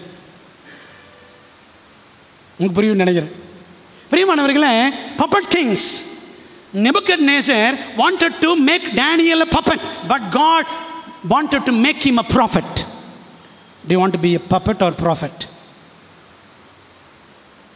கைப்பாவை அரசனாக இருக்கணுமா உங்கள் பிள்ளைகள்? அல்லது நம்முடைய பிள்ளைகள் தீர்க்கதரிசிகள் போல மாறணுமா? அதுக்குத்தான் அவரோட நோக்கம். அதுக்கு தான் இவங்களுக்கு எல்லா மாற்றங்களையும் நேபுகாத்நேச்சார் செய்தான். அரசர்கள் என்ன செய்வார்கள்? அந்த காலத்தில் அந்நியர்களை பயிற்றுவித்து அவர்களை சிற்றரசர்களாக்கி, இன்னைக்கும் நடக்குது சரிங்களா, சிற்றரசர்களாக்கி நாட்டை ஆளும் அரசியல் தந்திரம் பல நாடுகளில் ராஜ்யங்களில் வழக்கத்தில் இருந்த ஒன்று. இது ஒரு அரசியல் தந்திரம்.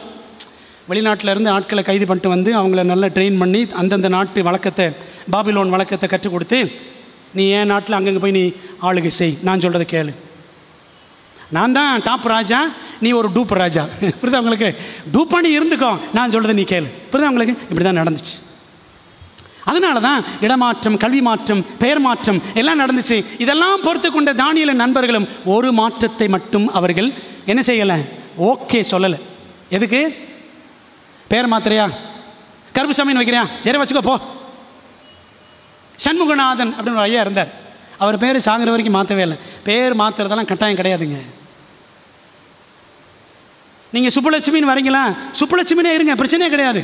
போய் சொல்லுங்கள், என்னம்மா சுப்புலட்சுமின்ற பயில் படிக்கிறேன், ஆமாம் நான் ஏசப்பா ஏற்றுக்கிட்டேன் சொல்லலாம்ல. பேரை மாற்றணும் கட்டாயமெல்லாம் கிடையாது. அப்போ தானியேல் அந்த பெயர் மாற்றத்தை பெருசாக எடுத்துக்கல. நீ என்னைய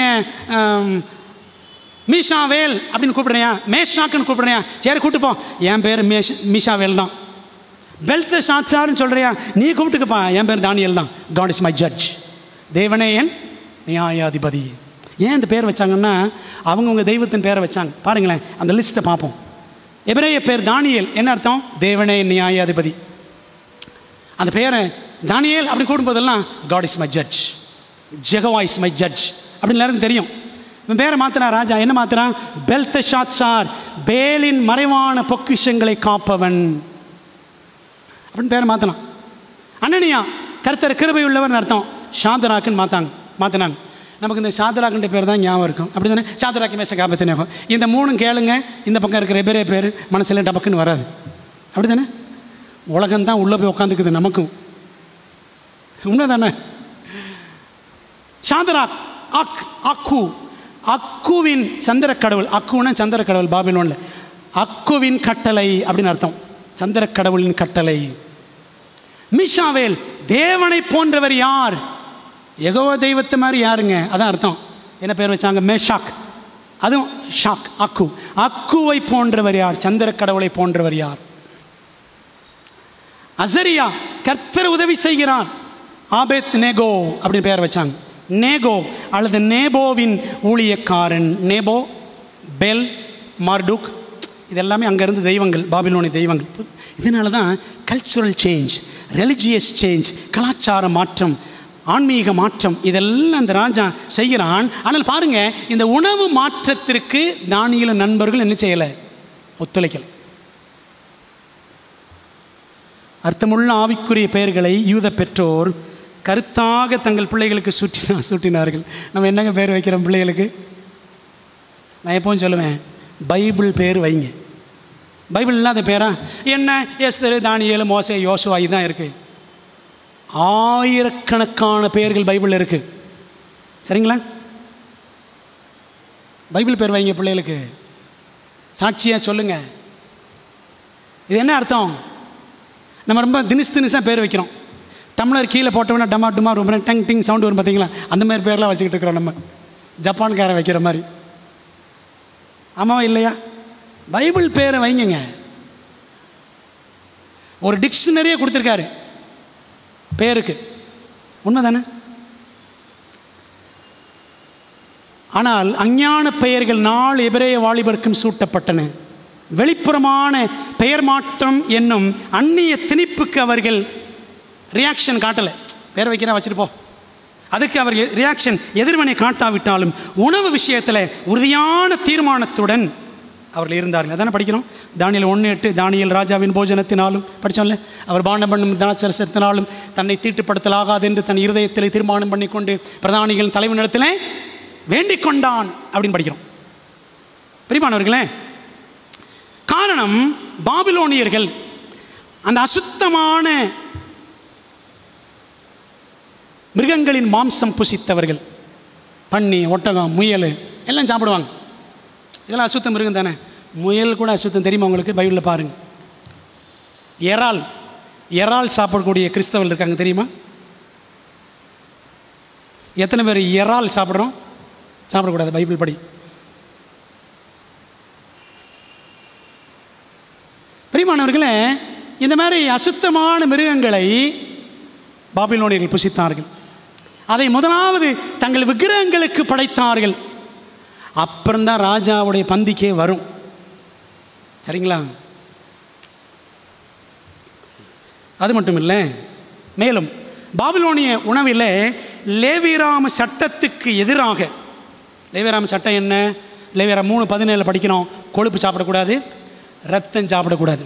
நம்ம ஆட்கள் கல்யாணத்தில், அட்வென்டிஸ்ட் ஆட்கள் ரத்த பொரியல் போடுறாங்க, தெரியுமா? ரத்த பொரியலாம். கடைக்கு போனோம்னா கொஞ்சம் கொழுப்பு போடுங்க, என்ன கொழுப்பு நமக்கு, ஆமாம் இல்லையா? கொழுப்பு போடுங்க. ஆண்டவர் ஏற்கனவே போட்டார் பைபிளில், கொழுப்பு சாப்பிடாதுன்னு. உண்மை தானே? அவங்க ஃபாலோ பண்ணாங்கங்க, நம்ம ஃபாலோ பண்ணுறோமா? யாரும் தப்பாக எடுக்காதீங்க, உள்ளதான் சொல்கிறேன். இளம் வாலிபர்களின் இருதய தீர்மானத்தை பார்த்தீர்களா? என்ன தீர்மானம்? கிடைத்ததை அவர்கள் கொட்டிக்கொள்ளாமல் தங்கள் வாய்களை கட்டி போட்டார்கள். இந்த நிறைய சுகர் பேஷண்ட்ஸ் இருப்பாங்கல்ல, ஏற்கனவே சொல்லியிருக்கேன், சும்மா சாப்பிடு, மாத்திரையை போட்டுக்குவோம். சும்மா சாப்பிடுப்பா, இன்சுலினில் போட்டுக்கோ, மாத்திரை ஊசியை போட்டுக்கலாமையா அப்படின்னு ஒருத்தன் பக்கத்தில் ஏற்றி விட்ட உடனே உள்ளே போயிடும், கப்பன்னு உள்ளே போயிடும், அப்புறம் சர்ன்னு ஏறிடும். ஏறினதுக்கப்புறம் இல்லை சுகரு, வாயை கட்டிட்டு ஒழுங்காக இருக்க வேண்டியதானே, இருக்கிறது கிடையாது. ஆமாம் தானே? அந்த வயசு பசங்க இளவட்டமெல்லாம் வாயை கட்டினாங்க 17 வயசில். இன்றைக்கி இருக்கிற கிளவட்டங்களுக்கு வாயை கட்ட முடியலை. இளமையில் எத்தனை வைராக்கியம் என்பது புரிகிறதா? அன்பான தேவ பிள்ளைகளே, 10 நாள் என்ன கேட்டாருங்க தானியேல் நண்பர்கள் போய் சண்டைலாம் போடலை. சண்டை போட்டாங்களா? ஆண்டவர் உன்னை சபிச்சிருவார், இந்த சாப்பாடு கொடுத்து ஆண்டவர் உன்னை அடிச்சிருவார் அப்படின்னு சொன்னாங்க. ஒன்றுமே சொல்லலை. ஐயா 10 நாள் டைம் கொடுங்க, எங்களுக்கு என்ன கொடுங்க? பருப்பு மரக்கறிகள், பருப்பு பல்ஸ்ன்னு இங்கிலீஷில் இருக்கும். பல்ஸ்ன்னு என்ன தெரியுமா? அதாவது நிலத்தில் விளைஞ்ச உணவுகள். பல்ஸ் கொடுங்கன்னு தானியேல் பல்ஸ் பார்க்குறாரு. தானியேல் என்ன பண்ணுறாரு? பல்ஸ் பார்க்குறாரு. என்ன நடந்துச்சு பாருங்க. அப்படி அவர்கள் கேட்ட உடனே அந்த அஸ்பேனாஷ், மெல்சார், இந்த 2 பேரும் அதிகாரிகள், அவங்க கண்களில் தானியேலுக்கும் நண்பர்களுக்கும் தயவு கிடைச்சா கிடைக்கலையா? கிடைச்சதா கிடைக்கலையா? கிடைத்தது. 9ஆம் வசனம் சொல்லுது பாருங்களேன். தானியேல் 1ஆம் அதிகாரம் 9ஆம் வசனம். ஒரு 3 தடவை படிங்கன்னு சொன்னேன் தானியேல் 1ஆம் அதிகாரத்தை. எத்தனை பேர் படிச்சிங்க? ஒரு தடவை. எத்தனை பேர் படிச்சிங்க? எத்தனை பேர் படிச்சிங்க? ஒரு தடவையாவது. அடுத்த முறை வரும்பொழுது, அடுத்த வாரம் வரும்பொழுது தானியேல் 2ஆம் அதிகாரத்தை, பெரிய அதிகாரம் 49 வசனம் இருக்கும், ஒரு தடவையாவது படிங்க. சரிங்களா? 7 நாள் இருக்குது, சரி 6 நாள் இருக்குது, படிங்க தயவு செய்து. நேரம் இதுக்கு கொடுங்க, செல்ஃபோன் நேரத்தை குறைங்க, நாடக நேரத்தை குறைங்க, சீரியலில் சீரியஸாக இருக்காதீங்க. இந்த பக்கம் வாங்க, பைபிள் பக்கம்.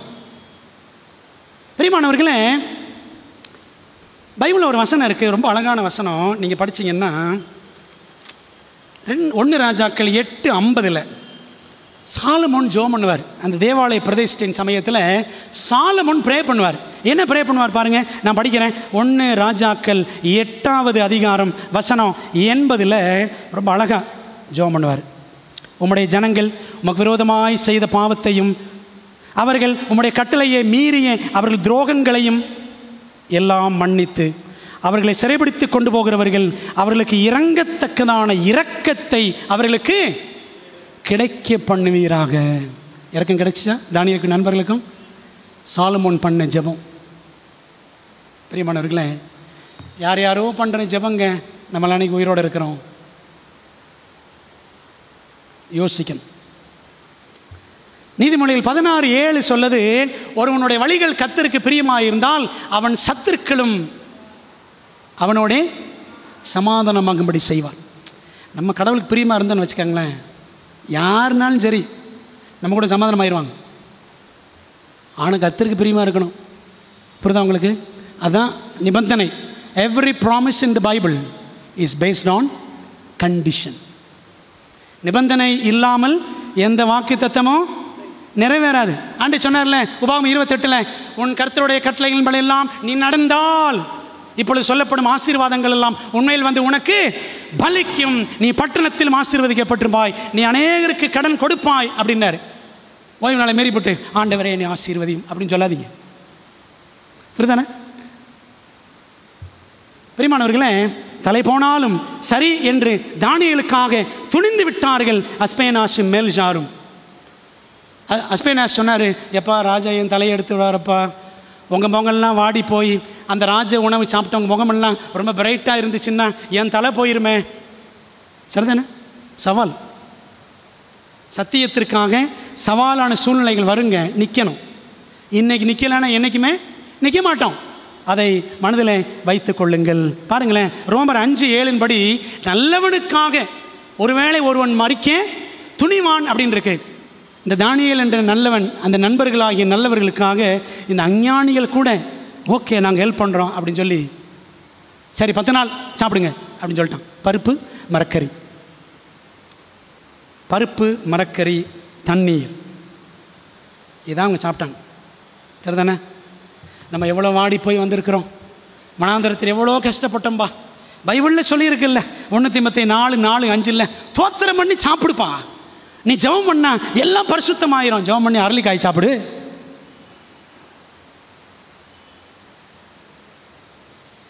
நீ அப்படித்தான் நிறைய பேர் சொல்கிறது. ஆண்டவர் சொல்லியிருக்கிறாரு, இதை சாப்பிடு, இதை சாப்பிடாத அப்படின்னு சொல்லியிருக்கிறாரு. வந்து ஜெபம் பண்ணி சாப்பிடு, தோத்திரம் பண்ணி சாப்பிடு, பைபிள் வசனத்தை அங்கே போய் ஃபாலோ பண்ணுறது. அன்பான தேவ பிள்ளைகளே, இப்படி வேத வசனம் பேசி நம்முடைய கொள்கைகளை சமரசம் செய்கிறோமா? அப்படி தானியேல் பண்ணார்? அப்படிலாம் அவர் பண்ணலை. அவர் தைரியசாலி. அருமையான தேவ ஜனமே, இந்த பருப்பு மரக்கறி சாப்பிட்டவங்கள இந்த சின்ன கூட்டம், அது ஒரு மைனாரிட்டி, ஜெனிசிஸ் டயட் சாப்பிட்டாங்க, சரிதானே? ஆனால் இன்னொரு பெரிய கூட்டம் பாபிலோன் டயட் சாப்பிட்டது, ராஜபோஜனம், மதுபானம். இது இந்த கூட்டம், பெரிய கூட்டம் இந்த சின்ன கூட்டத்தை பரியாசம் பண்ணியிருக்கோம். ஆமாம் தானே? உண்மைதான். அதை பொருட்படுத்தாமல் பொறுமை காத்தவர்கள் 10 நாட்களில் முகக்களையும் சரீர புஷ்டியும் அடைந்தார்கள். அப்படி தானே பைபிள் சொல்லுது. எத்தனை மடங்குங்க? எத்தனை மடங்கு அவங்க? பைபிள் சொல்லுது 10 மடங்காம். Do we follow Genesis diet or Babylon diet? பரலோகத்துக்கு போனால் பாபிலோன் டயட்டு கிடையாது. உங்களுக்கு புரியும்னு நினைக்கிறேன். ஜெனிசிஸ் டயட்டு தான், சரிங்களா? ஆதி உணவு திட்டம், ஆதியாமத்தில் என்ன கொடுத்தாரோ அதான் பரலோகத்தில் இருக்கும். நண்டு நட்டுவக்களில் அங்கே இருக்காது சாப்பிட்றதுக்கு புதிய பூமியில். அன்பான தேவ பிள்ளைகளை, இதை தேவன் சொன்னார், அதை அப்படியே தானியேல் நண்பர்கள் ஃபாலோ பண்ணினார்கள். மிகச்சிறந்த உணவு திட்டத்தை தேவன் ஆதியிலேயே கொடுத்திருந்தார். வாழ்வா சாவா என்ற சவாலின் மத்தியிலும் தேவனின் உணவு திட்டத்தை துணிச்சலோடு தெரிந்து கொண்ட இந்த இளம் வாலிபர்களை பரலோகம் ஆசீர்வதித்தது. அவர்கள் கடினமாக படித்தார்கள் என்பதற்காக அல்ல, அவர்கள் ஜீவனுள்ள தேவனோடு தீர்மானம் உறுதி குலையாமல் நெருங்கி உறவு வைத்திருந்தார்கள் என்பதற்காகவே தேவன் அவர்களை சிறப்பான விதத்தில் 10 மடங்கு ஆசீர்வதிச்சார். அன்பான தேவ பிள்ளைகளே, ஆண்டவர் சொல்லியிருக்க இந்த சத்தியங்கள்லாம் புரிஞ்சுக்கணும் அப்படின்னா, தானியேலுக்கு நிறைய தீர்க்கதரிசன வெளிப்பாடுகள் கிடைச்சிச்சுல்ல, சரிதானே? சத்தியத்தை புரிஞ்சுக்கணும்னா follow simple diet, follow the Bible diet, follow the Genesis diet. அந்த எளிமையான உணவு, காய்கறிகள், பழங்கள், அந்த கொட்டைகள், கீரைகள், தண்ணீர், இதைத்தான் நம்ம ஃபாலோ பண்ணணும்னு ஆண்டவர் அழகாக அதை தானியேல் 1ஆம் அதிகாரத்தில் போட்டுட்டார். நியூ ஸ்டார்ட், அது நம்ம 1-2 இருக்குது. நியூ ஸ்டார்ட் 8 சொல்லுவோம்ல, நியூட்ரிஷன், எக்ஸசைஸ், வாட்டர் சொல்லுவோம்ல, அது நம்ம 1-2 இருக்குது. 8 அங்கே இருக்குது, தேடி பாருங்கள். அந்த 10 நாள் பரிசோதனை 10 மடங்கு பகிரங்கமான ஆசீர்வாதம். ராஜாவே பார்த்தாரு, அசந்துட்டார். சார் இவ்வளோ அழகாக இருக்காங்களே பாருங்களேன். ஒரு உதாரணம் சொல்கிறேன். சந்திரமுகி அப்படின்னு ஒரு படம் வந்துச்சு. என்னடா பாஸ் ரஜினி படம்லாம் சொல்கிறாருன்னு நினைக்காதீங்க. அந்த படம் வந்துச்சு. அந்த படத்தில் நடிக்கிறதுக்கு அந்த கதாநாயகனுக்கு சொன்னாங்களாம், நீங்கள் 3 மாதம் நல்ல காய்கறி பழங்கள்லாம் சாப்பிடுங்க, சிகரெட் குடிக்காதீங்க. அவர் சிகரெட்டாக அடிப்பார் கப்பு கப்பு கப்புன்னு. 3 மாதம் காய்கறி பழங்களாக சாப்பிடுங்கன்னு ரஜினிகிட்ட சொன்னாங்களாம். ரஜினிகாந்த்கிட்ட நியூஸ் பேப்பரில் வந்துச்சு, கட் பண்ணி வீட்டில் வச்சுருக்கேன். 3 மாதம் இதான் சாப்பிட்டாராம், காய்கறி பழங்கள். அந்த 3 மாதம் கழித்து பார்த்தீங்கன்னா அவ்வளோ அழகாக மாறிட்டாராம் ரஜினிகாந்த். அவர் 1980-90 எப்படி அழகாக இருந்தாரோ அந்த மாதிரி அழகாயிட்டாராம் சந்திரமுகி படத்தில், சரிதானே? நான் சொன்னதெல்லாம் மறந்துருக்கோம், இது மட்டும் ஞாபகம் இருக்கும். ஆமாம் தானே? இது மட்டும் ஞாபகம் இருந்தால் கூட பரவாயில்ல. பிரியமானவர்களே, என் சரீரம் தேவனுடைய ஆலயம் என்ற தீர்மானம் நமக்கு வேணும். எல்மெட் எழுதுறாங்க, யாராவது டீ காஃபி கொடுத்தாங்கன்னா, no thank you, I don't drink tea coffee அப்படின்னு சொல்லணுமா? அப்படி சொல்லணுமா? நான் டீ காஃபி குடிக்க மாட்டேன், ரொம்ப தேங்க்ஸ் அப்படின்னு சொல்லணுமா? நம்ம என்ன பண்ணுவோம்? எப்பா டீ வாங்கிட்டு வாப்பா, வாப்பா காஃபி குடிப்போம். இப்படித்தான் நடக்குது நம்ம கதை, புரியுதா? இந்த தீர்மானம் தானியேலுக்கு இருந்துச்சுங்க, நமக்கு வேண்டாமா? வேணும்ல? வாலிபர்களே, உங்களுக்கு அந்த துணிவு, தைரியம், வேகம், விவேகம், அர்ப்பணிப்பு உண்டா? ஆகாத அசுத்தங்களை, சாப்பாடு மட்டும் இல்லை, வாட்ஸ்அப்போ இன்ஸ்டாகிராமோ என்னென்ன லொட்டு லொசுக்கு இருக்குது எல்லாம் சொல்கிறேன், அந்த ஆகாத அசுத்தங்களை அறவே அகற்றிவிடும் ஆவிக்குரிய வைராக்கியம் இருக்கிறதா வாலிப்பிள்ளைகளுக்கு? நீங்கள் ஆண்டவரை கனம் பண்ணினால் அவர் உங்களை நிச்சயமாக எல்லார் முன்னிலையிலும் என்ன செய்வார்? கனம் பண்ணுவார். ஆண்டு சொல்லார், என்ன கனம் பண்ணுகிறவர்களை நான் கனம் பண்ணுவேன். பண்ணார்ல தானியேலை, ஆண்டவர் கனம் பண்ணார்ல. 10 மடங்கு சமர்த்தர், 10 times smarter than all the other young people. We have smartphone, but we are not smart these days. Smart phone வச்சுருக்கிறோம், எல்லாம் ஸ்மார்ட்டாக இருக்கிறோமா? ஸ்மார்ட் ஃபோன் வச்சுருக்கிறவங்க பைபிள் படிக்கிறதுல ஸ்மார்ட்டாக இருக்கிறோமா? ஸ்மார்ட் ஃபோனை கண்டுபிடிச்சி நம்மளை சாத்தான் ஸ்டூப்பிட் ஆக்கிட்டு இருக்கிறான். தெரியுமா உங்களுக்கு? ஸ்மார்ட்டுக்கு opposite stupid. We are becoming stupids by using this smart phone. அதுக்காக பயன்படுத்த வேண்டாம்னு சொல்லலை, கரெக்டாக பயன்படுத்தணும், அதை வைக்க வேண்டிய இடத்துல வைக்கணும். சரிதானே? செல்ஃபோனை நம்ம வச்சுருக்கணும், செல்ஃபோன் நம்மளை வச்சுருக்கக்கூடாது. யோசித்து பாருங்கள், செல்ஃபோனை நீங்கள் வச்சுருக்கீங்களா, செல்ஃபோனை உங்களை வச்சுருக்காங்க? பிரியமான தேவ பிள்ளைகளே, கேள்வி, வாலிபரே பெரியோரே, நீங்கள் லட்சிய பெற்றோரா, லட்சிய வாலிபர்களா அல்லது அலட்சிய வாலிபர்களா என்பதை யோசித்து பாருங்கள். ஸ்லைட் மாறி இருக்கு. நம்ம அலட்சியமுள்ள பெற்றோர்களா, அலட்சியமுள்ள வாலிபர்களா? யோசித்து பார்ப்போம். கடைசி ஒரு காரியம், மூணாவது, தேவனுடைய தேவை யார்? லட்சியமிக்க கிறிஸ்தவ தலைவர்கள் மற்றும் போதகர்கள். God needs ideal leaders and pastors. பாபிலோனிய இராணுவத்திடம் யூத பெற்றோர் தங்கள் இளம் வாலிப பிள்ளைகளை பறிகொடுத்தார்கள். இளம் வாலிப பிள்ளைகள் தங்கள் குடும்பங்களை யூத தேசத்தை விட்டு ஒருபோதும் அவர்கள் திரும்பி வர முடியாத அளவுக்கு அவர்கள் நாடு கடத்தப்பட்டார்கள். உண்மைதானே? தானியேல் திரும்பியே வரல. ஏன்? காரணம், யூதாவின் அரசர்கள் சரி கிடையாது. எசேக்கியாவிடம் தாழ்மை தடம் புரண்டு விட்டது. உங்களுக்கு நான் சொன்னேன் ஏற்கனவே, பார்த்தீங்களா? அவன் மனமேட்டிமை ஆனான். 2 நாளாக 32:25 படிக்கிறோம். யோயாக்கீம் மகன் அவன் என்ன பண்ணான்? அந்த பைபிள் சுருளை, எரேமியா எழுதின சுருளை வெட்டி அவன் தீயில எரிச்சிட்டான். பைபிள் சொல்லுது, எரேமியா 36ஆம் அதிகாரத்தில் 22 முதல் 25 படித்து பாருங்க. திருவசனத்தை அவமதித்தான், திருவசனத்தை அவமதிக்கிறவன் நாசம் அடைவான். யோயாக்கீமுக்கு நல்ல அடக்கமே கிடைக்கல. பைபிளை படித்து பாருங்க. எரேமியா 22 18 19 அவனை டாங்கி பரியல் அப்படின்னு சொல்லுவாங்க. யோயாக்கீம் டாங்கி பரியல், கழுதை யாராவது புதைப்பாங்களா? தூக்கி அப்படி எரிஞ்சிட்டாங்க யோயாக்கீம். அந்த மாதிரி நிலைமை அவன் நிலைமை ஆச்சு. சிதேக்கியா அவன் ஒரு ஜெல்லி மீன், முதுகெலும்பே கிடையாது. ஜனங்கள் சொல்கிறதையும் கேட்பான், ஆண்டவர் என்ன சொன்னாருன்னு எரேமியாட்டே வந்து அவன் கேட்பான் அப்படின்னு பைபிள் நமக்கு அழகாக சுட்டி காட்டுகிறது. எரேமியா 37:17 படித்து பாருங்கள். சரிங்களா? கடைசியில் அந்த சிதேக்கியா அவன் கைதி ஆனான், கபோதி ஆனான். கண்ணு ரெண்டையும் பிடிக்கிட்டான் நேபுகாத்நேச்சார், அந்த கடைசி ராஜா சிதேக்கியா. புரியுதா உங்களுக்கு? அப்போது எசேக்கியா நல்ல ராஜாவாக இருந்தான், யோசியா நல்ல ராஜாவாக இருந்தான். ஆனால் அதுக்கப்புறம் வந்த மனாசே, ஆமோன், யோயாக்கீம், யோவஹாஸ், அப்புறம் பார்த்தீங்கன்னா சிதேக்கியா, எந்த ராஜாவும் நல்ல ராஜா, கடவுளுக்கு பயந்த ராஜாவை கிடையாது. நல்ல தீர்க்கதரிசிகள் கொஞ்சம் பேர் இருந்தாங்க, நிறைய கள்ள தீர்க்கதரிசிகள் இருந்தார்கள். பிரியமான தேவ பிள்ளைகளே, அப்போது தேவ ஜனத்தை ஆளக்கூடிய அரசர்கள் எவ்வளியோ அவ்வளியே யாரும் இருப்பான்? குடிகள் அப்படித்தான் இருப்பாங்க. போதகர்கள் எவ்வளியோ சபைகளும் அவ்வளியே. இஸ்ரவேலில் தலைவர்கள், ஆசாரியர்கள், தீர்க்கதரிசிகள் நிலைப்பாட்டை அவர்களுடைய நிலைப்பாட்டை தீர்க்கதரிசிகள் இவங்கெல்லாம் எப்படிப்பட்டவங்கன்னு மீகா 3:9-12 வரைக்கும் நிறைய படிக்கலாம். எல்லாம் அநியாயம் பண்ணுறாங்க, லஞ்சம் வாங்குறாங்க, எல்லாம் இருக்குது. மீகாவில் இருக்குது 3 அதிகாரத்தில். கூலிக்கு தீர்க்கதரிசின்னு சொல்லுகிறார்கள். இஸ்ரவேலின் அரசர்கள் அனைவரும், யூதாவின் அரசர்கள் பெரும்பாலானவர்களும் தெய்வ பயம் இல்லாமல் ஆளுகை செய்தார்கள். அதனால் தான் அசீரிய சிறைப்பு, பாபிலோனிய சிறையிருப்பு வந்தது அப்படின்னு படிக்கிறோம். ஆனால் யோசியா ராஜா காலத்தில் எழுப்புதல் வந்துச்சு. அந்த காலத்தில் தானியேல் ஒரு சின்ன பையன், எரேமியாவின் மடியிலே வளர்ந்தவன் தானியேல். யோசியா மரிக்கிற போது கிமு 608. அப்போ தானியேல் ஒரு வாலிபன் ஆயிட்டான். யோசியாவின் காலத்து எழுப்புதல், யோசியா காலத்தில் ஒரு பெரிய எழுப்புதல் வந்துச்சுல, அந்த எழுப்புதல் அவன் 4 பிள்ளைகள் வாழ்க்கையில் ஒரு பெரிய தாக்கத்தை கொண்டு வரவில்லை.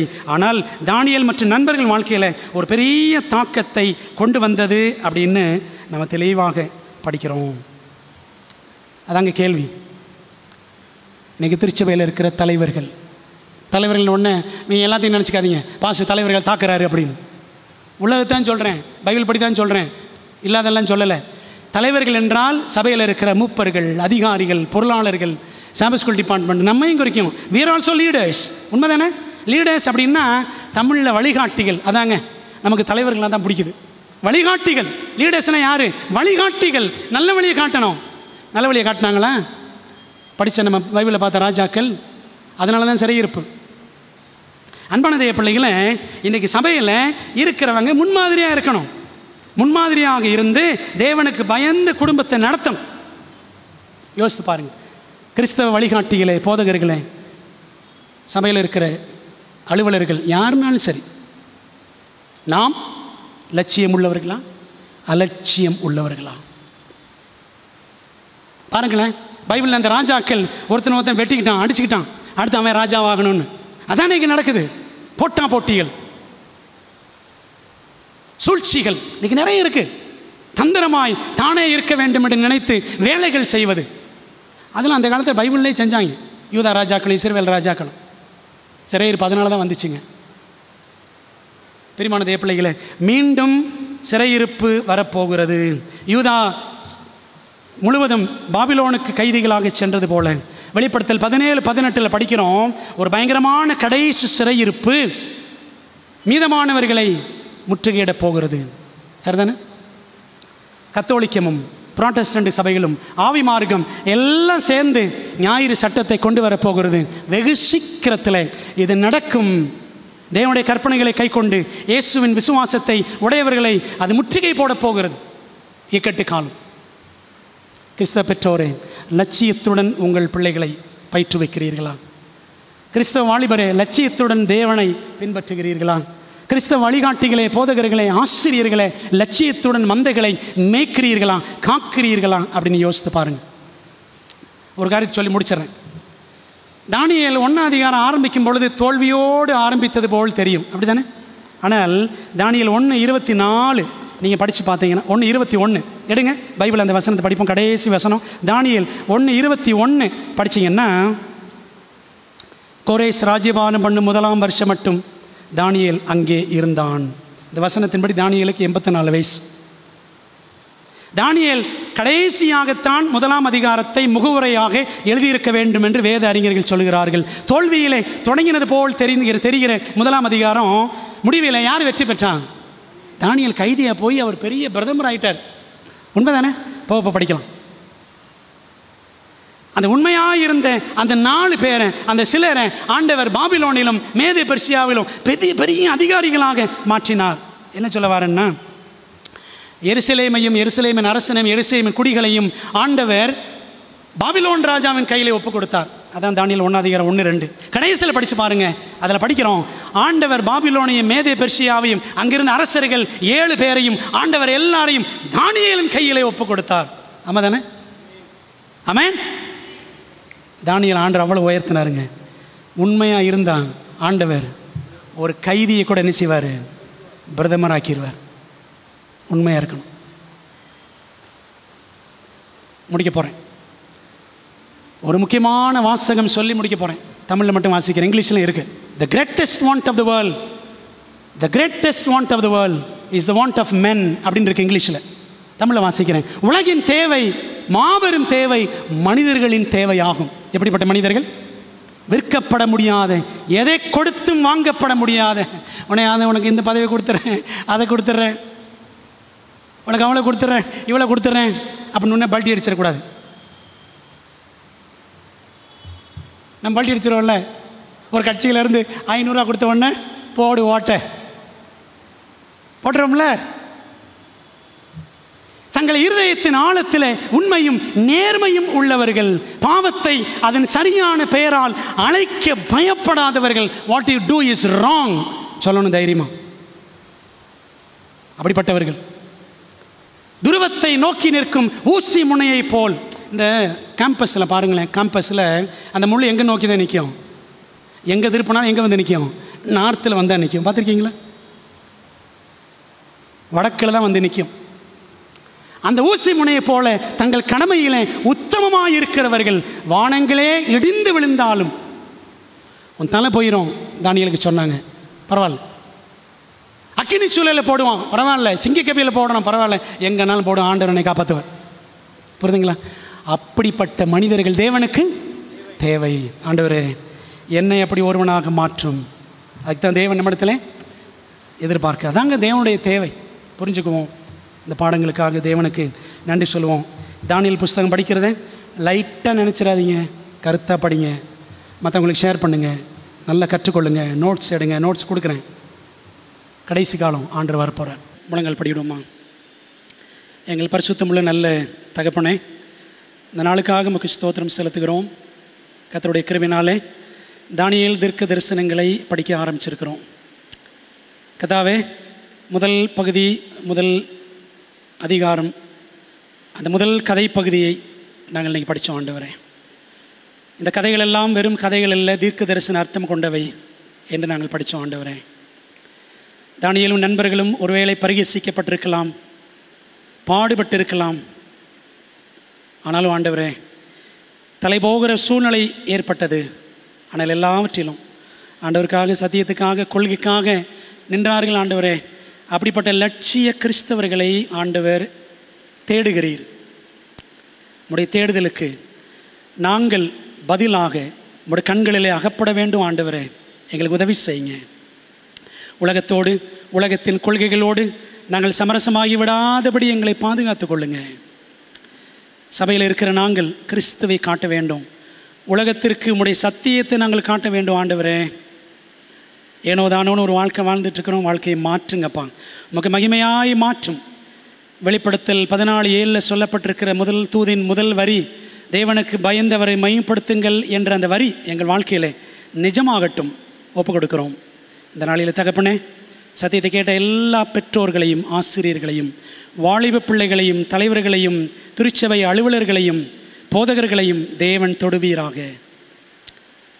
உலகின் மாபெரும் தேவை எப்படிப்பட்ட தேவை என்பதை எலன் ஒயிட் வாசகத்தின் மூலமாக கல்வி புஸ்தகத்திலிருந்து நாங்கள் கடைசியாக படித்தோம். ஆண்டவரே, அப்படி தேவன் தேடும் மனிதர்களாக நாங்கள் இருக்க எங்களுக்கு உதவி செய்யும். இந்த தானியேல் தீர்க்க தரிசன புத்தகத்தை கருத்தோடும் கண்ணீரோடும் படித்து கற்றுக்கொள்ள எங்களுக்கு உதவி செய்யுங்க. இந்த வேளையில் ஃப்ராங்கில் சாருடைய மகள் டெபராவுக்காக ஜெபிக்கிறோம். ஆண்டவரே, டெங்கு நோயினால் மருத்துவமனையில் கோயம்புத்தூரில் சேர்க்கப்பட்டிருக்கிற மகளை ஆண்டவர் தொடுங்க ராஜா, விடுதலையை கொடுங்க. தகப்பனே, எப்பொழுதும் புறப்படுகிறோம். தேவ சமாதான ஆசீர்வாதம் எங்கள் இருதயங்களிலே வாசம் செய்யட்டும். சத்தியத்தை கேட்டு உள்ளத்திலே உணர்வடைந்து நல்ல தீர்மானம் செய்திருக்கிற பிள்ளைகள் இருப்பார்கள் என்றால் அவர்களை ஆவியானவர் இன்னும் உறுதிப்படுத்தி, விசுவாசத்தில் பலப்படுத்தி, தானியேல் 1:8 தானியேல் உறுதியான தீர்மானம் செய்தது போல சத்தியத்திற்காக, சத்தியமாக இயேசுவுக்காக உறுதியான தீர்மானம் செய்து உமக்காக நிற்கிற பிள்ளைகளாக என் பிள்ளையை நான் கரெக்டாக வளர்க்கணும். நான் நல்ல ஒரு டீச்சராக இருக்கணும். சத்தியத்தை எடுத்து சொல்லணும். என்னுடைய பிள்ளைகளை ஆண்டோட வருகைக்கு ஆயத்தமாக்கணும். வரப்போகிற இக்கட்டு காலத்துக்கு ஆயத்தமாக்கணும். நல்ல முறையில் சபையை நடத்தணும். சபையில் நல்ல முன்மாதிரி தலைவர்களாக, மூப்பர்களாக, பொருளாளராக, ஓய்வு நாள் பள்ளி ஆசிரியர்களாக இருக்கணும்னு சொல்லிட்டு ஆண்டவரே, நல்ல தீர்மானம் செய்ய எங்களுக்கு உதவி செய்யும். எங்களை ஆசீர்வதித்து அனுப்புங்க. இயேசுவின் நாமத்தில் ஜெபிக்கிறோம் நல்ல பிதாவே, ஆமென். பரமண்டலத்தில் இருக்கிற எங்கள் பிதாவே, உம்முடைய நாமம் பரிசுத்தப்படுவதாக, உம்முடைய ராஜ்யம் வருவதாக, உம்முடைய சித்தம் பரலோகத்திலே செய்யப்படுவது போல பூமியிலும் செய்யப்படுவதாக. எங்களுக்கு வேண்டிய ஆர்த்தி என்று எங்களுக்கு தாரும். எங்கள் கடனாளிகளுக்கு எங்களுக்கு மன்னிக்கிறது போல் எங்கள் கடனங்களை எங்களுக்கு மன்னியும். எங்களை சோதனைக்கு பிரவேசிப்பண்ணாமல் தீமின் ரட்சித்துக் கொள்ளும். ராஜ்யம், வல்லமை, மகிமை என்றென்றைக்கு முடிவுகளே, ஆமென். என் ஆத்மாவே கர்த்தரை ஸ்தோத்திரி. என் முழு உள்ளமையோட பரிசுத்த நாமத்தை ஸ்தோத்திரி. என் ஆத்மாவே கர்த்தரை ஸ்தோத்திரி. அவர் செய்த சகல உபகாரங்களை மறவாதே, ஆமென். நம்முடைய கர்த்தராக இருக்கிற இயேசு கிறிஸ்துவின் கிருபையும், பிதாவாகிய தேவனுடைய அன்பும், ஆவியானவரின் ஐக்கியமும் ஆசீர்வாதமும், தேவதூதர்களின் பாதுகாப்பும் லட்சியமுள்ள கிறிஸ்தவர்களாக இருக்க வேண்டும் என்று மனதிலே உணர்வடைந்திருக்கிற, தீர்மானித்திருக்கிற கர்த்தருடைய பிள்ளைகள் எல்லாரோடும் தேவாசீர்வாதம் இன்று சதா காலமும் தங்கியிருப்பதாக, ஆமென்.